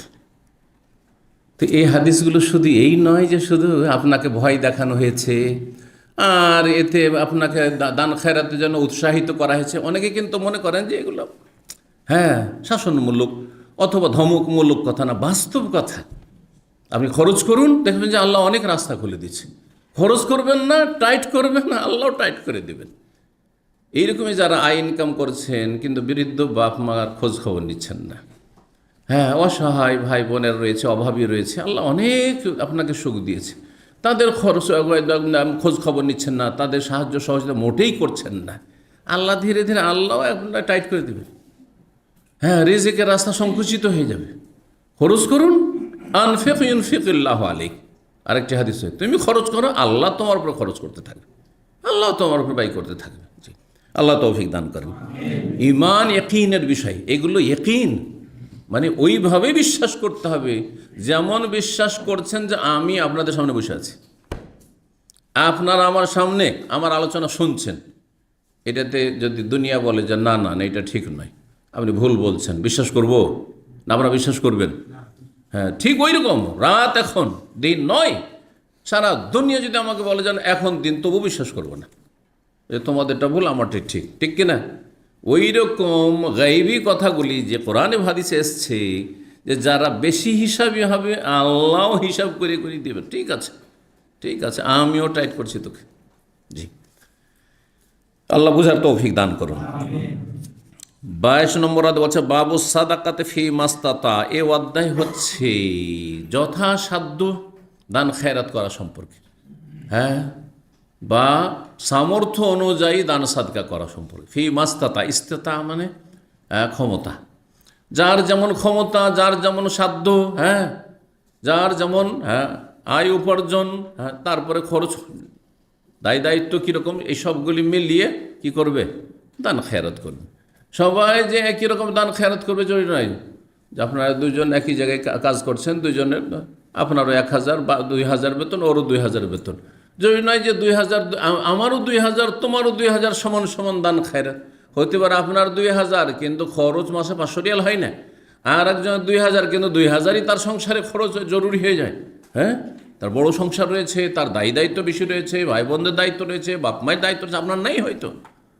জি, তো বাবু সাদাকাতে ফি মাস্তাতা, মানুষ নিজের সামর্থ্য অনুযায়ী দান সাদকা করবে। 1434 নম্বর হাদিস বর্ণনা করছেন আসমা বিনতে আবি বকর সিদ্দিক রাদিয়াল্লাহু তাআলা আনহা। ওই হাদিসটাই অন্য ভাষা দিয়ে এসছে, 3টি ভাষা দিয়ে হাদিসটি এসছে, তৃতীয় ভাষাটা এখানে এসছে। দুটো ভাষা এর আগে চলে গেছে আরবিতে। কি লা তু কি, কাউন থেকে, কাউন মানে হচ্ছে থলে, আর একটি এসছে লা তুহসি এহসা, এহসা মানে সংরক্ষণ করে রাখা, গুনে গুনে গুনে গুনে রাখা। এত বেশি গুনে গুনে রাখিও না, একটা কি আর পাই পাই করে হিসাব করিও না। আরে 2-4-5 টাকা হয়তো স্ত্রী দান খেরাত করলো না, এই টাকাটা কী হলো, এইটা কী হলো, তো এটা কী করলে, এটা কী হলো না, এত কড়াকড়ি হিসাব করিয়েন না। নিজেরও খরচ করতে আলহামদুলিল্লাহ পকেটে আছে, যখন যা প্রয়োজন কিছু দান সাদকাও করলাম, কিছু খরচও করলাম ইত্যাদি। অপচয় যেন না হয়, অপব্যয় না হয়, আর কৃপণতা না হয়। এই দুটোর মাঝখানে হচ্ছে ইসলাম। আল্লাহ কোরআন কারীমের বেশ কিছু আয়াতে বলেছেন, একটি জায়গায় নয়। ওয়ালা তাজাল ইয়াদাকা মাগলুলাতান ইলা উনুকিকা ওয়ালা তাবসুতহা কুল্লাল বাসত। সূরা ইসরা, বনী ইসরা আল্লাহ বলছেন যে তোমার 2 হাতকে, ওয়ালা তাজাল ইয়াদাকা, তোমার হাতকে, মানুষ ডান হাতে দান করে, হাতকে তোমার কাঁধের সাথে বা গলার সাথে, গর্দনের সাথে তুমি গুটিয়ে রাখে না, মানে এমন করে মুষ্টি বেঁধে দেব না, কৃপণে। ওয়ালা তাবসুতহা কুল্লাল বাসত, আর হাতকে একেবারে এইরকম করে দিও না, যা আসলো দেখ শেষ কর, এক্ষুনি শেষ কর, জায়গাছে এমনটা করিও না। দুটোই ক্ষতিকর, দুটোই ক্ষতিকর। যাদের টাকা পয়সা আসছে, এক শ্রেণীর লোক আছে গোটা মাসের খরচ এই দিয়ে চালাইতে হবে। মাসে একবারই বেতন পাবেন, ঠিক কি না? যারা বেতনভুক্ত মানুষ চাকরি করছেন মাসে কয়বার বেতন পাবেন? একবারই পাবেন। সুতরাং আপনাকে আগে থেকে এস্টিমেট করে নিতে হবে যে আমার মাসের ইনকাম এইটা, এই পুরো মাসটার খরচ আমাকে এইটাই দিয়ে চালাইতে হবে। আর 15 দিন পর্যন্ত এমন ধুমধাম যে রাস্তাঘাটে নামা যায় না, আর রেস্টুরেন্টে কি যে ভিড়, আর তারপরে তখন ধার কর্জা খাওয়া শুরু হয়ে গেল, ধার কর্জা খাওয়া শুরু হয়ে গেল, আর হোটেল, হ্যাঁ হোটেলে আর কোনো কাস্টমারই নেই। আর গেল কোথায় রে ভাই? রাস্তাঘাটে খালি খালি কেন? যে মাসের শেষ যে বলছেন না, বলছেন না? না, এটা খারাপ চরিত্র, এটা ভালো না। এটা গোটা মাসে কীরকম চলবে? আলহামদুলিল্লাহ, আলহামদুলিল্লাহ। আমার কাছে টাকা পকেট গরম আছে, সেজন্য শুধু বেশি বেশি খরচ করে কেন? এটা কেন? তো দান খেরাতের ক্ষেত্রেও ঠিক ওই রকমটাই। সবসময় দান খেরাত কিছু কিছু কিছু দান খেরাত করতে থাকেন, এত বিষয় নয় যেটার প্রভাব পড়ে আপনার ওপর। জি। তারপরে এবাদুর রহমান সম্পর্কে আল্লাহ বলছেন, হ্যাঁ, কার আয়াত মুখস্থ আছে? ওয়াল্লাযিনা ইযা আনফাকু লাম ইউসরিফু ওয়া লাম ইয়াখতুরু ওয়া কানা বাইনা যালিকা কাওয়ামা। যারা রহমানের খাঁটি বান্দা জান্নাতি, তারা ইযা আনফাকু, যখনই খরচ করুক, লাম ইউসরিফু, তার অপচয়ও করেন, অপব্যয় করেন না। হারামে তো খরচ করবেই না, এমনকি হ্যাঁ হ্যাঁ সীমা ছাড়িয়ে যাবে না খরচ করতে গিয়ে, মধ্যম পন্থাও। ওয়া লাম ইয়াখতুরু, আর কৃপণতাও করবে না, না কৃপণতা করবে, না অপচয় অপব্যয় করবে। ওয়া কানা বাইনা যালিকা কাওয়ামা, এই দুটোর মাঝামাঝি সে অবস্থান নেবে, মাঝামাঝি থাকে।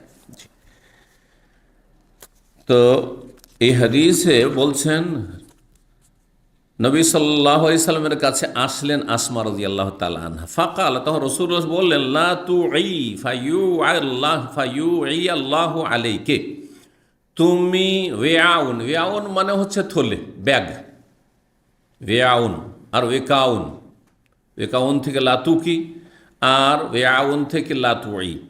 তুমি থলেতে, হ্যাঁ, বন্ধ করে রাখিও না, বা থলে আবদ্ধ করে রাখিও না। ফায়ুই আল্লাহ আলাইকি, আল্লাহ তুমি যদি এমনটা করে যে থলেতে মালপত্র ধন সম্পদ ঢুকিয়ে দিলে আর তারপরে আর খুলবে না, টাকা পয়সা বের করবেন বা যেখানে রেখেছো, তাহলে আল্লাহ তোমার সামনে রেজেকে দ্বারকে কি করবেন? রুদ্ধ করে দেবেন বা আবদ্ধ করে দেবেন। জি, বন্ধ করে রাখবেন। তারপরে বলছে ইরজাখি মাস্তাতাতি, তুমি তোমার সামর্থ্য অনুযায়ী তুমি দান খেরাত করতে থাকো। হ্যাঁ, ইরজাখি, রাজাখা মানে হচ্ছে খরচ করা, ব্যয় করা। দান খেরাত করো, দান খেরাত করো, দান সাদকা করো, মাস্তাতাতে, যতটা পারো, যতটা সম্ভব তোমার দ্বারা, যখন যে অবস্থা। 23 নম্বর অধ্যায় বলছেন বাবু সাদাকাতে তোকাফেরুল খাতিয়া। এই অধ্যায় হচ্ছে যে দান সাদকা করলে গুনাহ খাতা মাফ হয়। এটা দুনিয়ার ফায়দা, কিন্তু দুনিয়াতে ইহজগতে ফায়দা, কিন্তু সেটা হচ্ছে পারলৌকিক ফায়দা। যদি গুনাহ মোচন হয়, তা এখানে নগদ নগদ পেলেন না, যে গুনাহ হয়েছিল দান সাদকা করলেন, তখন গুনাহগুলি কি হয়ে গেল? কাফফারা হয়ে গেল, মোচন হয়ে গেল। তো ফায়দাটা এখানে হইল। হ্যাঁ, যখন গুনহার বোঝা নেমে গেল এখানে, তখন আল্লাহ আপনার উপর সন্তুষ্ট হয়ে গেলেন, আর গুনাহ নেই। যেমন একটা ছেলে যদি মনে করেন বাপ মায়ের কি করে, হ্যাঁ, অবাধ্য হয়ে যায়, বেয়াদবি করে, তো বাপ মা অসন্তুষ্ট হয় না? অসন্তুষ্ট হয়ে গেল। তারপরে মাপ নিয়ে এলো, ক্ষমা চেয়ে নিল, ভালোভাবে ক্ষমা চেয়ে নিল, আর বিনয়ী হয়ে গেল, তাহলে তারপরে বাপ মা সন্তুষ্ট হবে না? হবে না? নাকি ওই অসন্তুষ্ট থেকেই যাবে? না, অসন্তুষ্ট থাকবে না, কারণ ওকে মাফ করে দিয়েছে, ক্ষমা করে দিয়েছে, আর এটাই হচ্ছে আসল ক্ষমা। তো ঠিক ওই রকমই দুনিয়ার ফায়দা এটা, কিন্তু ধর্মীয় ফায়দা, দিনই ফায়দা, দুনিয়ার ধর্মীয় দিনই ফায়দা। যে দুনিয়াতে দান সাদকা করলে কি হবে? গুনহার কাফফারা হয়ে যাবে, গুনহার বোঝা ঝরে পড়ে যাবে। হ্যাঁ, গুনাহগুলি যে লেখা আছে আমলনামায়, সেগুলি ভেনিশ হয়ে যাবে, মুছে যাবে। তাহলে আপনার ধর্মীয় ফায়দা কিন্তু পার্থিব জগতে নগদ নগদ পেয়ে গেলেন, যে আমি গুনাহ করেছিলাম, কিন্তু দান সাদকা করার কারণে সেগুলি কী হয়ে গেছে? আগেই মাফ হয়ে গেছে, কাফফারা হয়ে গেছে আগে। তওবা করলে যেমন গুনাহ মাফ হয়, তেমন নেক আমল করলে গুনাহ মাফ হয়। নেক আমলের মধ্যে গুরুত্বপূর্ণ আমল হচ্ছে দান সাদকা করা। নেক আমল, মানুষ হয়তো গরিব মানুষ, ধরেন দান সাদকা করতে পারছেন না, আপনি আপনার গুনাহ হয়েছে, আপনি সালাত দেখেন, নফল নামাজ পড়ে, গুনাহ মাফ হবে। জি, এই জন্য সালাতুত তওবার হাদিস রয়েছে। তওবা করার আগে আল্লাহর কাছে 2 রাকাত সালাত পেশ করলেন, 2 রাকাত 4টি সেজদা পেশ করলেন, আল্লাহর কাছে দোয়া করলেন, তসবিহ জিকির আজকার করলেন, কোরআনের তেলাওয়াত করলেন। কতগুলি ইবাদত হইল আপনার, দৈহিক ইবাদত, বাচনিক ইবাদত, অন্তরের ইবাদত সালাতে। আর তারপরে আল্লাহর কাছে তওবা করছেন। জি, যে কোনো নেক কাজ করলে গুনাহ মাফ হয়। উজু করলে গুনাহ মাফ হচ্ছে, চিন্তা করুন। এখন নামাজ পড়েনি, শুধু উজু করছেন, গুনাহ মাফ হচ্ছে, গুনাহ ঝরে পড়ছে উজুর পানির সাথে। এইরকমই রোজা রাখছেন, গুনাহ মাফ হচ্ছে। মানুষের উপকার করছেন, গুনাহ মাফ হচ্ছে। বাপ মায়ের সেবা করছেন, গুনাহ মাফ হচ্ছে।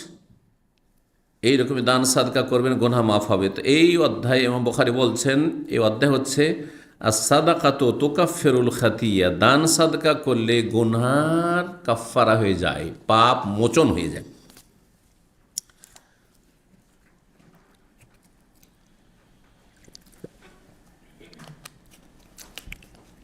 1435 নম্বর হাদিস বর্ণনা করছেন হুযায়ফা রাদিয়াল্লাহু তাআলা আনহু। একটু লম্বা হাদিস। বলছেন তিনি যে কালা ওমর রাদিয়াল্লাহু আনহু, ওমর রাদিয়াল্লাহু তাআলা আনহু বললেন তার খেলাফত আমলে। নবী সাল্লাল্লাহু আলাইহি ওয়াসাল্লাম দুনিয়া থেকে চলে গেছেন, আবু বকর সিদ্দিক রাদিয়াল্লাহু তাআলা দুনিয়া থেকে চলে গেছেন। ওমর রাদিয়াল্লাহু তাআলা আনহু একদিন বললেন, সাহাবায়ে কেরাম, তার বিশিষ্ট সাহাবায়ে কেরাম তার দরবারে উপদেষ্টা ছিলেন, পরামর্শদাতা ছিলেন, তার সহযোগী ছিলেন, তারা বসে আছেন। তার মধ্যে হুযায়ফাও বসে আছেন। জিজ্ঞেস করল, আইয়ুকুম ইয়াহফাজু হাদিসা রাসূলিল্লাহ আনিল ফিতনাতে, তোমাদের মধ্যে কে ফিতনা ফাসাদ সম্পর্কে, অশান্তি বিপর্যয় সম্পর্কে, বিশৃঙ্খলা সম্পর্কে, কলহ বিবাদ সম্পর্কে রাসূলুল্লাহ হাদিস মুখস্থ রেখেছে? ফিতনা মানে মুসলিম সমাজে আপোষে কলহ বিবাদ, মারামারি, হানাহানি, আর তারপরে মুসলিমকে খুন করবে ইত্যাদি, এই সমস্ত, জি, জুলম অত্যাচার করবে, এগুলি সব ফিতনা। ফিতনা অত্যন্ত ব্যাপক, এর আগেও বলেছি। তো ফিতনা সম্পর্কে রাসূলুল্লাহ তো অনেক হাদিস আছে, কিন্তু তোমাদের মধ্যে বলো তো কার মুখস্থ আছে ফিতনা সম্পর্কে নবী সাল্লাল্লাহু আলাইহি ওয়াসাল্লামের ভবিষ্যৎবাণী বা হাদিস? কালা, তখন হুযায়ফা বলছেন বর্ণনা করে, কুলতু, আমি বল, আনা আহফাজুহু কামা কাল, আমি সংরক্ষণ করে রেখেছি নবী সাল্লাল্লাহু আলাইহি ওয়াসাল্লাম হাদিস, বা আমি মুখস্থ রেখেছি কামা কাল, হুবহু ওইভাবে যেইভাবে নবী বলেছেন, একটি ওইদিক সেদিক হেরফের হবে না। জি, যেইভাবে রাসূলুল্লাহ বলছেন ওইভাবে আমি কিন্তু মুখস্থ করে রেখেছি তার কথাগুলি। কালা, তখন বললেন ওমর রাদিয়াল্লাহু তাআলা, ইন্নাকা আলাইহি লাজারিউন, তুমি এ ফিতনা ফাসাদ সম্পর্কে আলোচনা করতে গিয়ে বড়ই সাহসী। কিন্তু আলোচনা করার জন্য কি লাগে? সাহস লাগে। এক তো বলার সাহস, আর একটি হচ্ছে যে যেই বিষয়টা বলছি আমি স্পর্শকাতর বিষয়, বা এই বিষয়গুলি বলছি, আমি কি এই সম্পর্কে ভালো আমার নলেজ আছে বা বলার যোগ্যতা আছে কিনা, এইসব বিষয়, ঠিক না? তো সাহাবায়ে কেরামরা ফিতনা ফাসাদ ভবিষ্যতে এই হবে সেই হবে এইগুলো সম্পর্কে অন্যরা অত বলতেন না, কিন্তু হুযায়ফা রাদিয়াল্লাহু তাআলা আনহু সবসময় এই বিষয়ে আগে। আর হুযায়ফা রাদিয়াল্লাহু তাআলা আনহু নবী সাল্লাল্লাহু আলাইহি ওয়াসাল্লাম থেকে ফিতনা ফাসাদ আর ভবিষ্যতে যে বিশৃঙ্খলা, অশান্তি, কলহ, মুসলিম উম্মতের লড়াই আর মারামারি, কাটাকাটি, হানাহানি হবে, এ সম্পর্কে যথেষ্ট জানতেন তিনি। এমনকি মোনাফেকদের লিস্ট পর্যন্ত জানতেন যে কে কে মোনাফেক, সব এই লোকগুলি মোনাফেক। নবী সাল্লাল্লাহু আলাইহি ওয়াসাল্লাম বেশ কিছু গোপন ভবিষ্যৎবাণী এবং সেই মোনাফেকদের সম্পর্কে তথ্য এই হুযায়ফা রাদিয়াল্লাহু তাআলা বলেছিলেন। এই জন্য তার উপাধিতে বলা হয়েছে সাহেবুস সিররে রাসূলিল্লাহ সাল্লাল্লাহু আলাইহি ওয়াসাল্লাম, রাসূলুল্লাহ সাল্লাল্লাহু আলাইহি ওয়াসাল্লামের গোপন কথাবার্তা সম্পর্কে যিনি বিশেষজ্ঞ, জ্ঞানী। তো ওমর রাদিয়াল্লাহু তাআলা আনহু সবসময় দেখেন যে এই লোকটি কিন্তু সবসময় বড় সাহসী। কিছু জিজ্ঞেস করলে ফিতনা ফাসাদ সম্পর্কে আমি জানি। তো বললেন যে তুমি তো বড়ই সাহসী গো। ফাকাইফা কালা, তাহলে বলো যে নবী সাল্লাল্লাহু আলাইহি ওয়াসাল্লাম কেমনভাবে বলেছেন, কি বিষয়গুলি বলেছেন, কি ধরনের ফিতনার কথা? কুলতু, তখন তিনি বিশেষ পারিবারিক ফিতনার কথা চিন্তা করেছেন, যে হয়তো ওমর রাদিয়াল্লাহু তাআলা আনহু পারিবারিক যে অশান্তিগুলি মুসলিম ঘরে হবে, মুসলিম পরিবারে হবে, হয়তো এই বিষয়গুলি জিজ্ঞাসা করেছেন। সেজন্য তিনি বলতে লেগেছেন পারিবারিক ফিতনার কথা, অশান্তির কথা। পারিবারিক অশান্তি আছে না নেই? অনেকের আছে, যার নেই বলুন আলহামদুলিল্লাহ। কারো কম আছে, কারো বেশি আছে, কিন্তু যাদের পারিবারিক অশান্তি, স্বামী স্ত্রীতে এত অশান্তি, অথবা ছেলে মেয়েরা বড় হয়েছে, স্ত্রী খুব ভালো কিন্তু ছেলে মেয়েরা ভালো নয়, ছেলে ভালো নয় মেয়ে ভালো তো, মেয়ে ভালো নয় ছেলে ভালো তো, ইত্যাদি এরকম। ভাইরা, আপনি খুব ভালো মানুষ কিন্তু ভাইরা ভালো নয়। আচ্ছা, অনেক সময় ভাইরা ভালো কিন্তু মা ভালো না, অনেকের মাকে নিয়ে অশান্তিতে আছেন, বাপকে নিয়ে অশান্তিতে আছেন। এগুলো হচ্ছে পারিবারিক অশান্তি। তো বলছেন যে কেমন কথাগুলি ছিল বা নবী সাল্লাল্লাহু আলাইহি ওয়াসাল্লাম কি বলেছেন বলো। কুল, তো তখন হোজাইফা বলছে আমি বললাম, ফিতনাতুর রাজুলি ফি আহলিহি ওয়া ওয়ালাদিহি ওয়া জারিহি তুকাফিরুহু সালাতু ওয়াস সাদাকাতু ওয়াল মারুফু। কোনো মানুষ যদি নিজের পরিবার কেন্দ্রিক ফিতনায় নিমজ্জিত হয়, ফিতনা ফাসাদে, অথবা ওয়ালাদিহি ছেলে মেয়ে নিয়ে, অথবা জারিহি প্রতিবেশীর সাথে ফিতনা ফাসাদে যদি লিপ্ত হয়, প্রতিবেশী খারাপ, অনেকের পরিবার ভালো, মাশাআল্লাহ, স্বামী স্ত্রী ছেলে মেয়ে খুব সুখে ছিলেন, কিন্তু এমন একটা জায়গায় বাড়ি বেঁধেছেন বা একটা লোক এসে বাসা ভাড়া নিয়েছে, হাইরি হাইরি, আল্লাহ জালেমগুলি থেকে রক্ষা করে। অশান্তির শেষ নেই, অশান্তির শেষ নেই, প্রতিবেশীকে নিয়ে অশান্তি। তো বলছে এই ধরনের যে অশান্তিগুলি হয়, অশান্তি হইলে আপনার কিছু ভুল হইতেই পারে। হ্যাঁ, প্রতিক্রিয়া করতে গিয়ে অনেক সময় নিজেরও ভুল হয়ে যায়। ভাষা খারাপ করেন না, কিন্তু যখন থেকে খুব জুলুম অত্যাচার, মানুষের ভাষা কিন্তু অনিচ্ছাকৃত খারাপ হয়ে যায় ভালো মানুষ, তো কিছু গুনাহ আপনারও হয়ে গেল। তো এই যে ফিতনা ফাসাদ অশান্তিগুলি হয়ে থাকে পারিবারিক অথবা সামাজিক, প্রতিবেশীর সাথে যে দ্বন্দ্ব কলহ বা অশান্তি, সেটা হচ্ছে সামাজিক, এটা সমাজকে নিয়ে চলতে হচ্ছে, একা তো আর চলা যাবে না। তো বলছেন এই ধরনের ফিতনাগুলি যখন মানুষের সামনে আসে আর ফিতনায় লিপ্ত হয়ে যায়, তুকাফিরুহু সালাত, তার মোচন হয়ে যায়, কাফফারা হয়ে যায় সালাত আদায় করলে, নামাজ পড়লে গুনাহ খাতা মাফ হলো, সালাত আদায় করলে গুনাহ খাতা মাফ হয়ে গেল। যে ফিতনা ফাসাদ হয়েছে, কিছু লড়াই হয়েছে, কলহ হয়েছে, ওয়াসাদাকা, দান খায়রাত করলে, ওয়াল মারুফ, আর ভালো কাজ, কিছু জনকল্যাণমূলক কাজ করেছেন, মানুষের উপকার করছেন, দান সাদকা করছেন, এতে মাফ হয়ে যায়। ওয়াসাদাকা, তো সাদকার কথা বললেন। অন্য রিওয়ায়াতে সুলাইমান বলছেন, কাদকান ইয়াকুল, বলছে সালাত, সাদাকা আর ওয়াল আমরু বিল মারুফ ওয়ান নাহিল মুনকার, ভালো কাজের উপদেশ দাও, অন্যায় কাজে বাধা দাও। তাহলে দিনের দাওয়াতের কাজ যদি করেন তাতেও গুনার কাফফারা হয়। এটা একটা বড় গুরুত্বপূর্ণ গুনার কাফফারা, যে আপনি মানুষকে হেদায়েতের পথে ডাকছেন, মানুষকে ভালো উপদেশ দিচ্ছেন, বেনামাজিকে নামাজি বানাচ্ছেন, যারা সমাজে শিরক বিদআত করে তাদেরকে শিরক বিদআত সম্পর্কে সতর্ক সাবধান করছে, তৌহিদ সুন্নাতের কথা কিছু আলোচনা করছেন, এর মাধ্যমে আপনার যেসব ভুল ভ্রান্তি আছে সেগুলি কি হচ্ছে, কাফফারা, গুনাহ মাফ হয়ে যাচ্ছে। জি। তখন ওমর রাদিয়াল্লাহু তাআলা বললেন এই কথা শুনে, লাইসা হাযিহি উরিদু, আমি এই ধরনের ফিতনার কথা ইচ্ছা করিনি, আসলে আমি চেয়েছি এমন ফিতনা, অশান্তির কথা, যেই অশান্তিতে গোটা দেশ জাতি সমাজ সবাই লিপ্ত হয়ে যাবে, আর সেখানে সঠিক সিদ্ধান্তে যাওয়া মুশকিল হয়ে যাবে। আজকালকার ফিতনাগুলি ঠিক ওই রকম। কোথায় ফিলিস্তিন? হ্যাঁ, জীবনে হয়তো যেতে পারবেন না, যেতে পারবো কি না, আর ওই মসজিদ আকসায় সলাত নসিব, আল্লাহ ভালো জানে। কিন্তু এই ফিলিস্তিন ইস্যু নিয়ে কত ভালো মানুষদেরকে কে ইহুদির দালাল বানিয়ে দিল, কেউ তাদেরকে কাফের বলে আখ্যায়িত করলো, আর কত কি করলো, কত বড় ফিতনা চিন্তা করুন তো দেখি। বাংলাদেশ থেকে 5,000 কিলোমিটার দূরে, 6,000 কিলোমিটার দূরে, হ্যাঁ, সমস্যা। আর এর জন্য আশেপাশে আলেম ওলামা বসবাস করেছে, পড়াশোনা, তাদেরকে দিলেন ইহুদির দালাল বানিয়ে।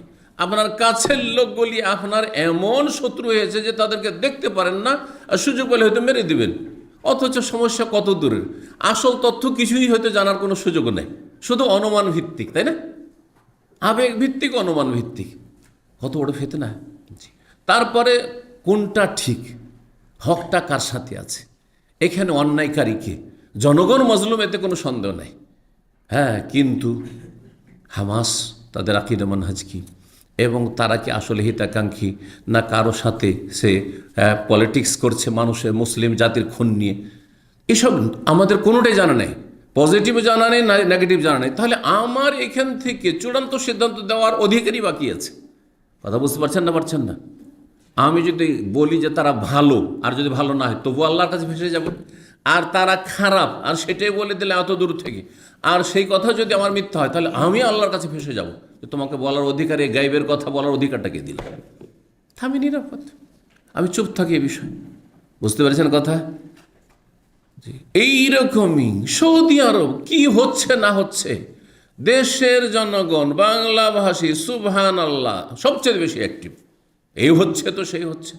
আরে ভাই কী হচ্ছে? আমরা এখানে থেকে যেগুলো যেগুলো কথা জানতে পারি না সেসব কথা সেখানে সোশ্যাল মিডিয়াতে আপনি দেখছেন, অথবা সেসব পত্রপত্রিকায় দেখছেন। হ্যাঁ, কারণ সৌদি আরবের শত্রু নাস্তিকরাও, আর সৌদি আরবের শত্রু আপনার সমস্ত বাতিলপন্থী, সমস্ত বাতিলপন্থী, সমস্ত কাফের, আর সমস্ত বেদাতি পথভ্রষ্ট মানে সবগুলি সৌদি আরবের শত্রু। সুতরাং তাদের ভুল নাই এ কথা নাই, কিন্তু ভুল ভ্রান্তি থাকলে তিলকে তাল করা হচ্ছে, এতে কোনো সন্দেহ আছে? এতে কোনো সন্দেহ নেই। তাহলে আমি ওই বিষয়ে কেন ঢুকতে যাব যে বিষয়ে আমার কিছু জানা নাই? এগুলো হচ্ছে এমন বড় ফিতনা যে হক কথা জানা আর সেটা পেশ করাও কঠিন মুশকিল, যে কোনটা ঠিক আর কোনটা ভুল। জি, আল্লাহ হেফাজত করুন। তো বলছেন যে আমি এই ছোটোখাটো তোমার পারিবারিক ফিতনা, অশান্তি আর এই সামাজিক অশান্তি, পাড়া প্রতিবেশীর সাথে কলহ বিবাদ, এগুলো নিয়ে জিজ্ঞাসা করছি না। ওমর রাদিয়াল্লাহু বলছেন, ওয়ালাকিন্নি উরিদু, আমি জানতে চাইছি, আল্লাতি তামুজু কামাউজিল বাহরি, মানে উরিদুল ফিতনা, সেই ফিতনা ফাসাদ, সেই অশান্তি সম্পর্কে জানতে চাইছি, যেই অশান্তি কেমন হবে, সাগরের সমুদ্রের তরঙ্গের মতো। হ্যাঁ, তরঙ্গের মতো।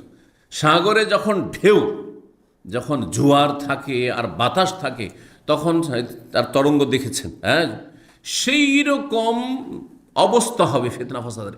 এমন অশান্তি, যেই অশান্তিতে হক বাতিলের বিবেক বিবেচনা করা আর সঠিক সিদ্ধান্তে পৌঁছা মহা মুশকিল হয়ে যাবে। আর সেটা শুরু হয়েছে উসমান রাদিয়াল্লাহু তাআলা আনহু জামানায়। ভালো ভালো মানুষ বিভ্রান্তির শিকার হয়েছে, যারাই সেখানে কাছে গিয়েছে ফিতনার কাছে, যারা দূরে থেকেছে বেঁচে থেকেছে। আলী রাদিয়াল্লাহু, মুআবিয়া রাদিয়াল্লাহু, যখন দ্বিমত শুরু হইল, তখন সেখানে গিয়ে ভালো ভালো মানুষ অনেকে বিভ্রান্ত হয়েছে। পরেজগার আল্লাহর ওলি নেক বান্দারা বিভ্রান্ত হয়েছে, ভুল সিদ্ধান্তে চলে গেছে। এজন্য একদল নীরব হয়ে গেছেন, আমি কোনোটাই বলতে পারছি না যে কোনটা ঠিক, এটা ঠিক না ওইটা ঠিক। জি, অথচ তার মধ্যে একটাও কেউ বেনামাজি ছিল না, একটাও কেউ এই সুফি আকিদার ছিল না, একটাও কেউ তারপর শিরক বেদাতকারী ছিল না। শিরক বেদাত মুক্ত তখনকার প্রথম ফিতনার যুগটা ছিল, ছিল কি ছিল না? কিন্তু একটি বেদাত শুরু হয়েছিল, সেটা হচ্ছে জঙ্গিদের, চরমপন্থীদের বেদাত। সেটা হচ্ছে মুসলিম শাসকের বিরুদ্ধে এমন সমালোচনা চলছে সমাজে, সেগুলিকে বিশ্বাস করে নেওয়া যে আসলে উসমান খারাপ মানুষ। হ্যাঁ, সুতরাং এই খারাপকে সরাইতে হবে, যার ফলে তখন তারা মিছিল করে এসে মদিনা ঘেরাও করলো না? প্রথম কিন্তু ফিতনা ফাসাদ, এই সব ফিতনা ফাসাদ সম্পর্কে জিজ্ঞাসা করেছেন ওমর রাদিয়াল্লাহু, জিজ্ঞাসা করে এইরকম ফিতনা ফাসাদ যেখানে খলিফাতুল মুসলিমিনকে হত্যা করে দেওয়া হবে, দেশের ধরেন রাষ্ট্রনেতাকে হত্যা করে দেওয়া হবে, এগুলি বড় ফিতনা ফাসাদ। জি, দেশের বড় বড় গণ্যমান্যদেরকে হত্যা করে দেওয়া হলো, এগুলো বড় ফিতনা ফাসাদ। আলেমকে হত্যা করে দেওয়া হলো, এগুলো হচ্ছে বড় ফিতনা ফাসাদ। জি, অশান্তি সমাজে। হ্যাঁ, কে নাই কেউ অন্যায় বোঝা মুশকিল। বলছেন যে আমি জানতে চাইছি ওই ফিতনা সম্পর্কে, যেই ফিতনা সাগরের তরঙ্গের মতো হবে। জি, কালা কুলতু, তখন হুযায়ফা বলছেন, লাইসা আলাইকা বিহা ইয়া আমিরাল মুমিনিন বাসুন, আপনার কোনো মুশকিল নেই, ওইগুলো নিয়ে আপনি চিন্তা করিয়েন না, আপনার জামানার পরেও বড় ফিতনা হবে। ওই সব বড় ফিতনাগুলি, হ্যাঁ, আপনার জামানার পরে আপনি বেঁচে যাবেন, ওই ফিতনা থেকে মুক্ত থাকবেন, আপনার পরেই শুরু হবে। বলছেন যে আপনার কোনো অসুবিধা নেই, বাইনাকা ওয়া বাইনাহা বাবুন মুগলাক, আপনার মাঝে এবং এই সেই বড় ফিতনা, বড় বিশৃঙ্খলা, অশান্তির মাঝে মুসলিম উম্মায় দেখা দিবে, ফাটল দেখা দিবে, তার মাঝে একটি রুদ্ধ দ্বার রয়েছে, বন্ধ দরজা রয়েছে, দরজাটি ক্লোজড হয়ে আছে। মুগলাক, মুগলাক মানে বন্ধ, বন্ধ দরজা আছে, দরজা বন্ধ। আর বাইরে যদি কলহ মারামারি হয়, আমরা ভিতরে আছি, অসুবিধা কি? আমরা ভিতরে নিরাপদ আছি, ঠিক না? তো বলছেন যে ফিতনা ওই দিকে, আর আপনি দরজা, বন্ধ দরজার এই দিকে, সুতরাং আপনার কোনো তাতে কোনো ক্ষয়ক্ষতি হবে না। কালা, তখন জিজ্ঞেস করছেন, জি ফায়ুকসারুল বাবা আও ইউফতা, তাহলে এই যে বন্ধ দরজা আছে, দরজা না খুললে তার ফিতনা শুরু হবে না, ঠিক কিনা? ফিতনা আসছে ওই দিক থেকে, আর দরজা বন্ধ আছে, তো দরজা হয় খোলা হবে, আর না হলে দরজা ভাঙা হবে। দরজা যদি লক থাকে, চাবি আছে, তাহলে খুলবেন যদি চাবিটা ব্যবহার করতে পারেন। কিন্তু চাবি যদি ব্যবহার করতে না দেওয়া হয়, চাবি কেড়ে নিয়ে চলে গেল কেউ, তাহলে কি করবেন সমাধান? তাহলে ভেঙে দেওয়া, তাই না?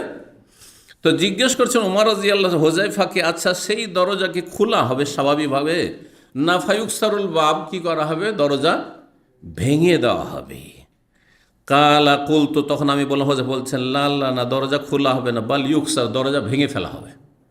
ফিতনা যেদিকে আছে আর সামনে দরজা, আর এদিকে আমরা নিরাপদ আছি এখন বর্তমান যুগটা। ওমর রাদিয়াল্লাহু আনহু আমল চলছে, খেলাফত আমল, আমরা এখন ফিতনার উল্টো সাইডে আছি, বাইরে আছি বা ভিতরে আছি, আর ফিতনা বাইরে থেকে আক্রমণ করতে যাচ্ছে আর দরজা বন্ধ আছে। এই দরজা কি করা হবে? ভেঙে দেওয়া হবে গায়ের জোরে, জোরপূর্বক ভেঙে দেওয়া, মানে জোরপূর্বক ভাঙা হবে। কালা কুল, তো আজাল, আজাল মানে হ্যাঁ, নাম, আজাল, হ্যাঁ, কথা ঠিক। ওমর কি বলছেন? কথা তোমার ঠিক, কিন্তু ভেঙে দেওয়া হবে। জি, স্বাভাবিকভাবে দরজা খুলবে না, ফিতনা দরজা স্বাভাবিকভাবে খুলবে না, ভেঙে ফেলা হবে। কালা ফাহিবনা আন্নাস আল্লাহ মানিল বাব, তখন সাহাবীরা বলছেন যে দরজাটা কি? তো বুঝতে পারলাম ফিতনার দরজা, এই তো আর ঘরের দরজা নয়, ফিতনার দরজা। তো ফিতনার দরজাটা কি, এই কথা জিজ্ঞাসা করতে আমরা ভয় পেলাম, সাহস হলো না। কারণ জিজ্ঞাসা করতে কি জানি না কার নাম উঠে আসে। এই লোকটি হচ্ছে ফিতনার দরজা, যদি কারো সম্পর্কে বলেন তাহলে কত বড় একটা নেগেটিভ কথা হয়ে গেল না? হ্যাঁ, যে তো তারপর থেকে শুরু হয়ে যাবে ফিতনা, বা জানা হয়ে গেল মানুষের, একবারে জানাজানি হয়ে গেল। তো আমরা খুব ভয় পেলাম। মানিল বাব, দরজাটা কে? ফাকুলনা লে মাসরুক, তখন মাসরুক তাবেইকে বললাম, মাসরুকের ছাত্র জিজ্ঞেস বলছেন কথাটি, সালহু, তাকে জিজ্ঞাসা করুন। কালাফা সালাহু, তাকে জিজ্ঞাসা করলেন, বর্ণনাকে জিজ্ঞেস করছেন, হোজাইফাকে জিজ্ঞাসা করছেন দরজাটি কে? ফাকালা উমারু রাদিয়াল্লাহু তাআলা আনহু, যে দরজাটিকে ভেঙে ফেলা হবে সেই দরজাটি স্বয়ং উমর রাদিয়াল্লাহু তাআলা, স্বয়ং দরজায় হচ্ছে। তার মানে এত শক্ত দরজা, আর সেই দরজার চাবি এত সুরক্ষিত যে স্বাভাবিকভাবে সেই দরজা খোলা হবে না, কিন্তু সেই দরজাকে কি করা, জোরপূর্বক কি করা, ভেঙে দেওয়া হবে। ওমর রাদিয়াল্লাহু তাআলা আনহু দরজা, আর বাইরে আছে ফিতনা, আর দরজাকে কি করা হচ্ছে, ভাঙা হচ্ছে। আর দরজা ভাঙার অর্থই হচ্ছে, ব্যাখ্যাই হচ্ছে তার শাহাদাত। তাকে কি করা হবে? খুন করা হবে। অগ্নিপূজক মজুসি আবুলুলু ফাইরোজ খুন করেছিল। জি, এই খুন করার মাধ্যমে যে ফিতনার দ্বার খুলে গেল, তারপর ওসমান রাদিয়াল্লাহু তাআলা খলিফা হলেন, কিন্তু কিছুদিন পরেই আলোচনা সমালোচনা, বিরোধী দল তৈরি হয়ে গেল। এই গণতান্ত্রিক পদ্ধতির মতো বিরোধী দল, যে গণতন্ত্রে কোনোদিন দেশে শান্তি আসতে পারে না, অশান্তি। যতই ভালো মানুষ, ফেরেশতা চরিত্রেরও যদি নেতা আসবে না আজকাল, কারণ জনগণ যেহেতু বদ চরিত্রের অধিকাংশ, সেই জন্য শাসকও তেমনই আসবে। এটা আল্লাহর শাস্তি, আল্লাহর পানিশমেন্ট। ফেরেশতা চরিত্রের যদি চলে আসে, ধরেন কেরামতি, দেশের মানুষের কেরামতি যে ফেরেশতা চরিত্রের শাসক চলে আসলো, নেতা চলে আসলো। কথা বোঝা গেছে? কি বলছিলাম কথাটি? হ্যাঁ, কি বলতে গিয়ে বললাম না, একজন বলেন না, আমি যে কথার পয়েন্টটা বলতে যাচ্ছিলাম সেটা বলছি। জি, যদি চলে আসে এই গণতান্ত্রিক পদ্ধতিতে, তাকে টিকতে দেবে? যে না, খুব ভালো মানুষ চলে এসে, সুতরাং আমরা বিরোধী দল তার সাথে এক হয়ে যাব, হবে না? তার দোষ ত্রুটি না থাকলেও হ্যাঁ বানাবে, ফ্যাক্টরিতে তৈরি করবে যে এর মধ্যে এই দোষ আছে, এর মধ্যে এই দোষ আছে, এর মধ্যে এই দোষ আছে, তাড়াতাড়ি ইলেকশন করে, একে হটাও তাড়াও, আর বিক্ষোভ আর মিছিল হবে না। গণতন্ত্র এই শিক্ষাই দিয়েছে, যতই ভালো মানুষ আসুক না কেন, ওকে থাকতে দেবেন, আমরা আসবো, কারণ আমরা হচ্ছি বিরোধী দল। বুঝতে পেরেছেন? এতে কোনোদিন শান্তি হয়? হ্যাঁ, ইহুদিদের তৈরি করা সিস্টেম মুসলিমদের উপর চাপিয়ে দেওয়া হবে, আর মুসলিমরা তাদের অজ্ঞতার কারণে আর দিন থেকে সরে যাওয়ার কারণে সেটা সাদরে গ্রহণ করবে, তাতে কোনোদিন শান্তি আসতে পারে? অসম্ভব, কোশ্চিন কালো শান্তি আসবে না। যতই ভালো মানুষ হয়ে যান না কেন, কোনোদিন শান্তি আসবে না। শান্তি কিসে আছে? আল্লাহর বিধানে আছে, কোরআনের বিধানে। যখন মুসলিম খলিফা চলে আসবেন, গোটা দেশের সমস্ত মানুষ, নর নারী অন্তর খুলে তার আনুগত্য করবে, মহব্বত করবে, তার জন্য দোয়া করবে, তৌফিক চাইবে এবং তার সাথে থাকবে। বুঝতে পারছেন? ওমর রাদিয়াল্লাহু জামানা পর্যন্ত এরকমটা ছিল, কিন্তু ওসমান রাদিয়াল্লাহু জামানায় আবদুল্লাহ বিন সাবা ইহুদি এমন দেশের, দেখলো যে ইসলাম এত শক্তিশালী তো হয়েই গেল, আর ইসলামকে তো ঠেকাইতে আমরা পারলাম না, তো কি করে ক্ষতি করা যায়।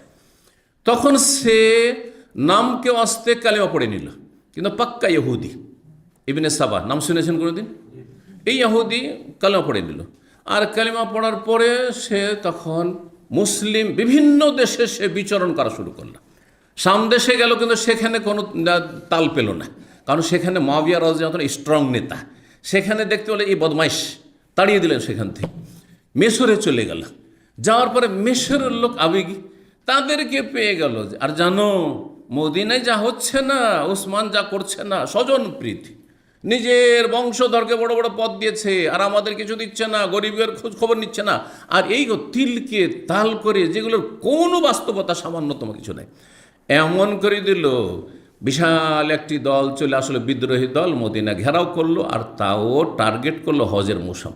যখন মদিনা সাহাবাই সিনিয়র সাহাবাই কেরাম থেকে শূন্য, সবাই চলে গেছে হজের ময়দানে, সবাই গিয়ে মক্কাতুল মুকাররমা, মিনা, আরাফা, মুজদালিফা, সেই দিনগুলিতে এসে আক্রমণ করলো, আর ওসমান রাদিয়াল্লাহু তাআলা আনহুকে কী করলো? শহীদ করলো। আর তারপরে তারা নিজেরা, খুনিরা আত্মগোপন করার জন্য আলী রাদিয়াল্লাহু তাআলা বাধ্য করলো যে আপনি খলিফা হন। দেখলেন যে আমি এখন খলিফা না, আমাকে মেরে দিবে আবার। এই পরিস্থিতি, এই যে ফিতনা শুরু হইল তো হইল।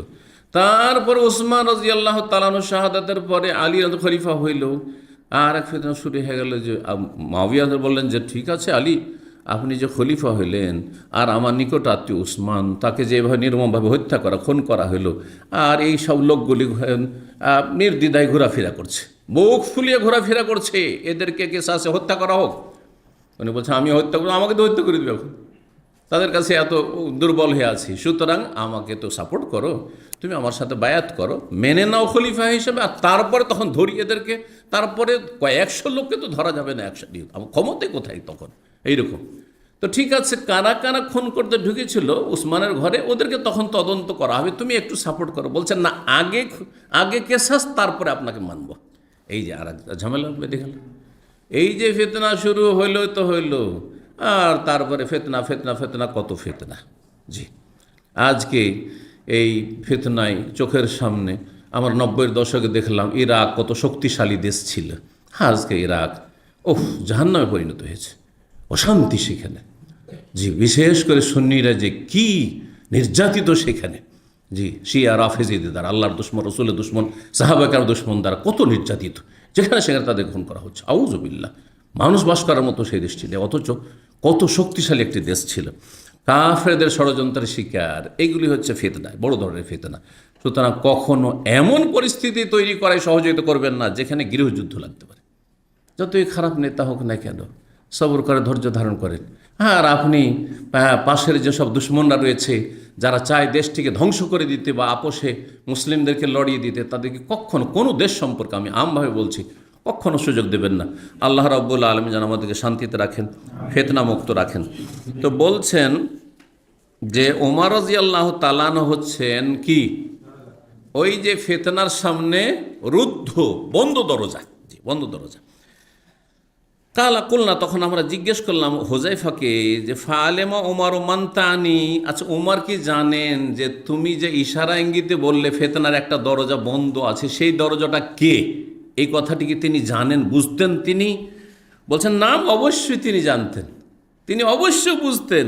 কালা কামা, ওইভাবেই জানতেন। আন্না দুনা গাদিন আল্লাইলা, যেমন আগামী দিনের পূর্বে রাত, আগামীকাল যারা বলছেন তার আগে এই রাতটা পার করতে হবে কি হবে না? যেমন না রাত নাই, সরাসরি আগামী দিন। হ্যাঁ, মিথ্যা কথা নয়।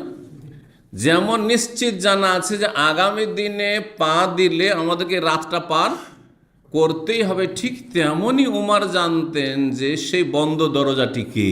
উনি নিজেই বন্ধ দরজা, এটা তিনি ভালো করেই জানতেন। হুযায়ফা রাদিয়াল্লাহু তাআলা বলছেন ওযালিকা আন্নী হাদ্দাসতু, আর শোনো আমি তোমাদেরকে এমন একটি হাদিস, হাদ্দাসতুহু হাদিসান, ওমর রাদিয়াল্লাহু তাআলা আনহুকে এমন একটি হাদিস বর্ণনা করেছি আমি, লাইসা বিল আগালিদ, সেটি কোনো অবাস্তব না, মিথ্যা কথা নয়, সত্য কথা। আগালিদ গলত থেকে। জি, অগুলুতার জমা হচ্ছে আগালিত, আর অগুলুতা হচ্ছে গলত থেকে। গলত মানে কি? বাংলায় তো গলত বলছেন, গলত মানে ভুল। ভুল কথা আমি বর্ণনা করিনি, সত্য কথা বর্ণনা করেছি। এখানেই আলোচনা আজকে শেষ করি। রব্বুল আলমের কাছে দোয়া করি আল্লাহ আমাদের গুনাহ খাতা মাফ করবেন, নেক আমলে তৌফিক দান করেন, এলেমে বরকত দান করেন, আমলে বরকত দান করেন, দিন দুনিয়া রিজিকে আল্লাহ বরকত দান করেন। যেসব ভাইরা আসছেন এখানে, বোনেরা আসছেন, আল্লাহ তাদেরকে উত্তম প্রতিদান দান করেন, দুনিয়া আখিরাতের সার্বিক শান্তি দান করেন। ও সাল্লাল্লাহু সাল্লাম আলা নবিয়িনা মুহাম্মদ ওয়া আলা আলিহি ওয়া সাহবিহি আজমাইন।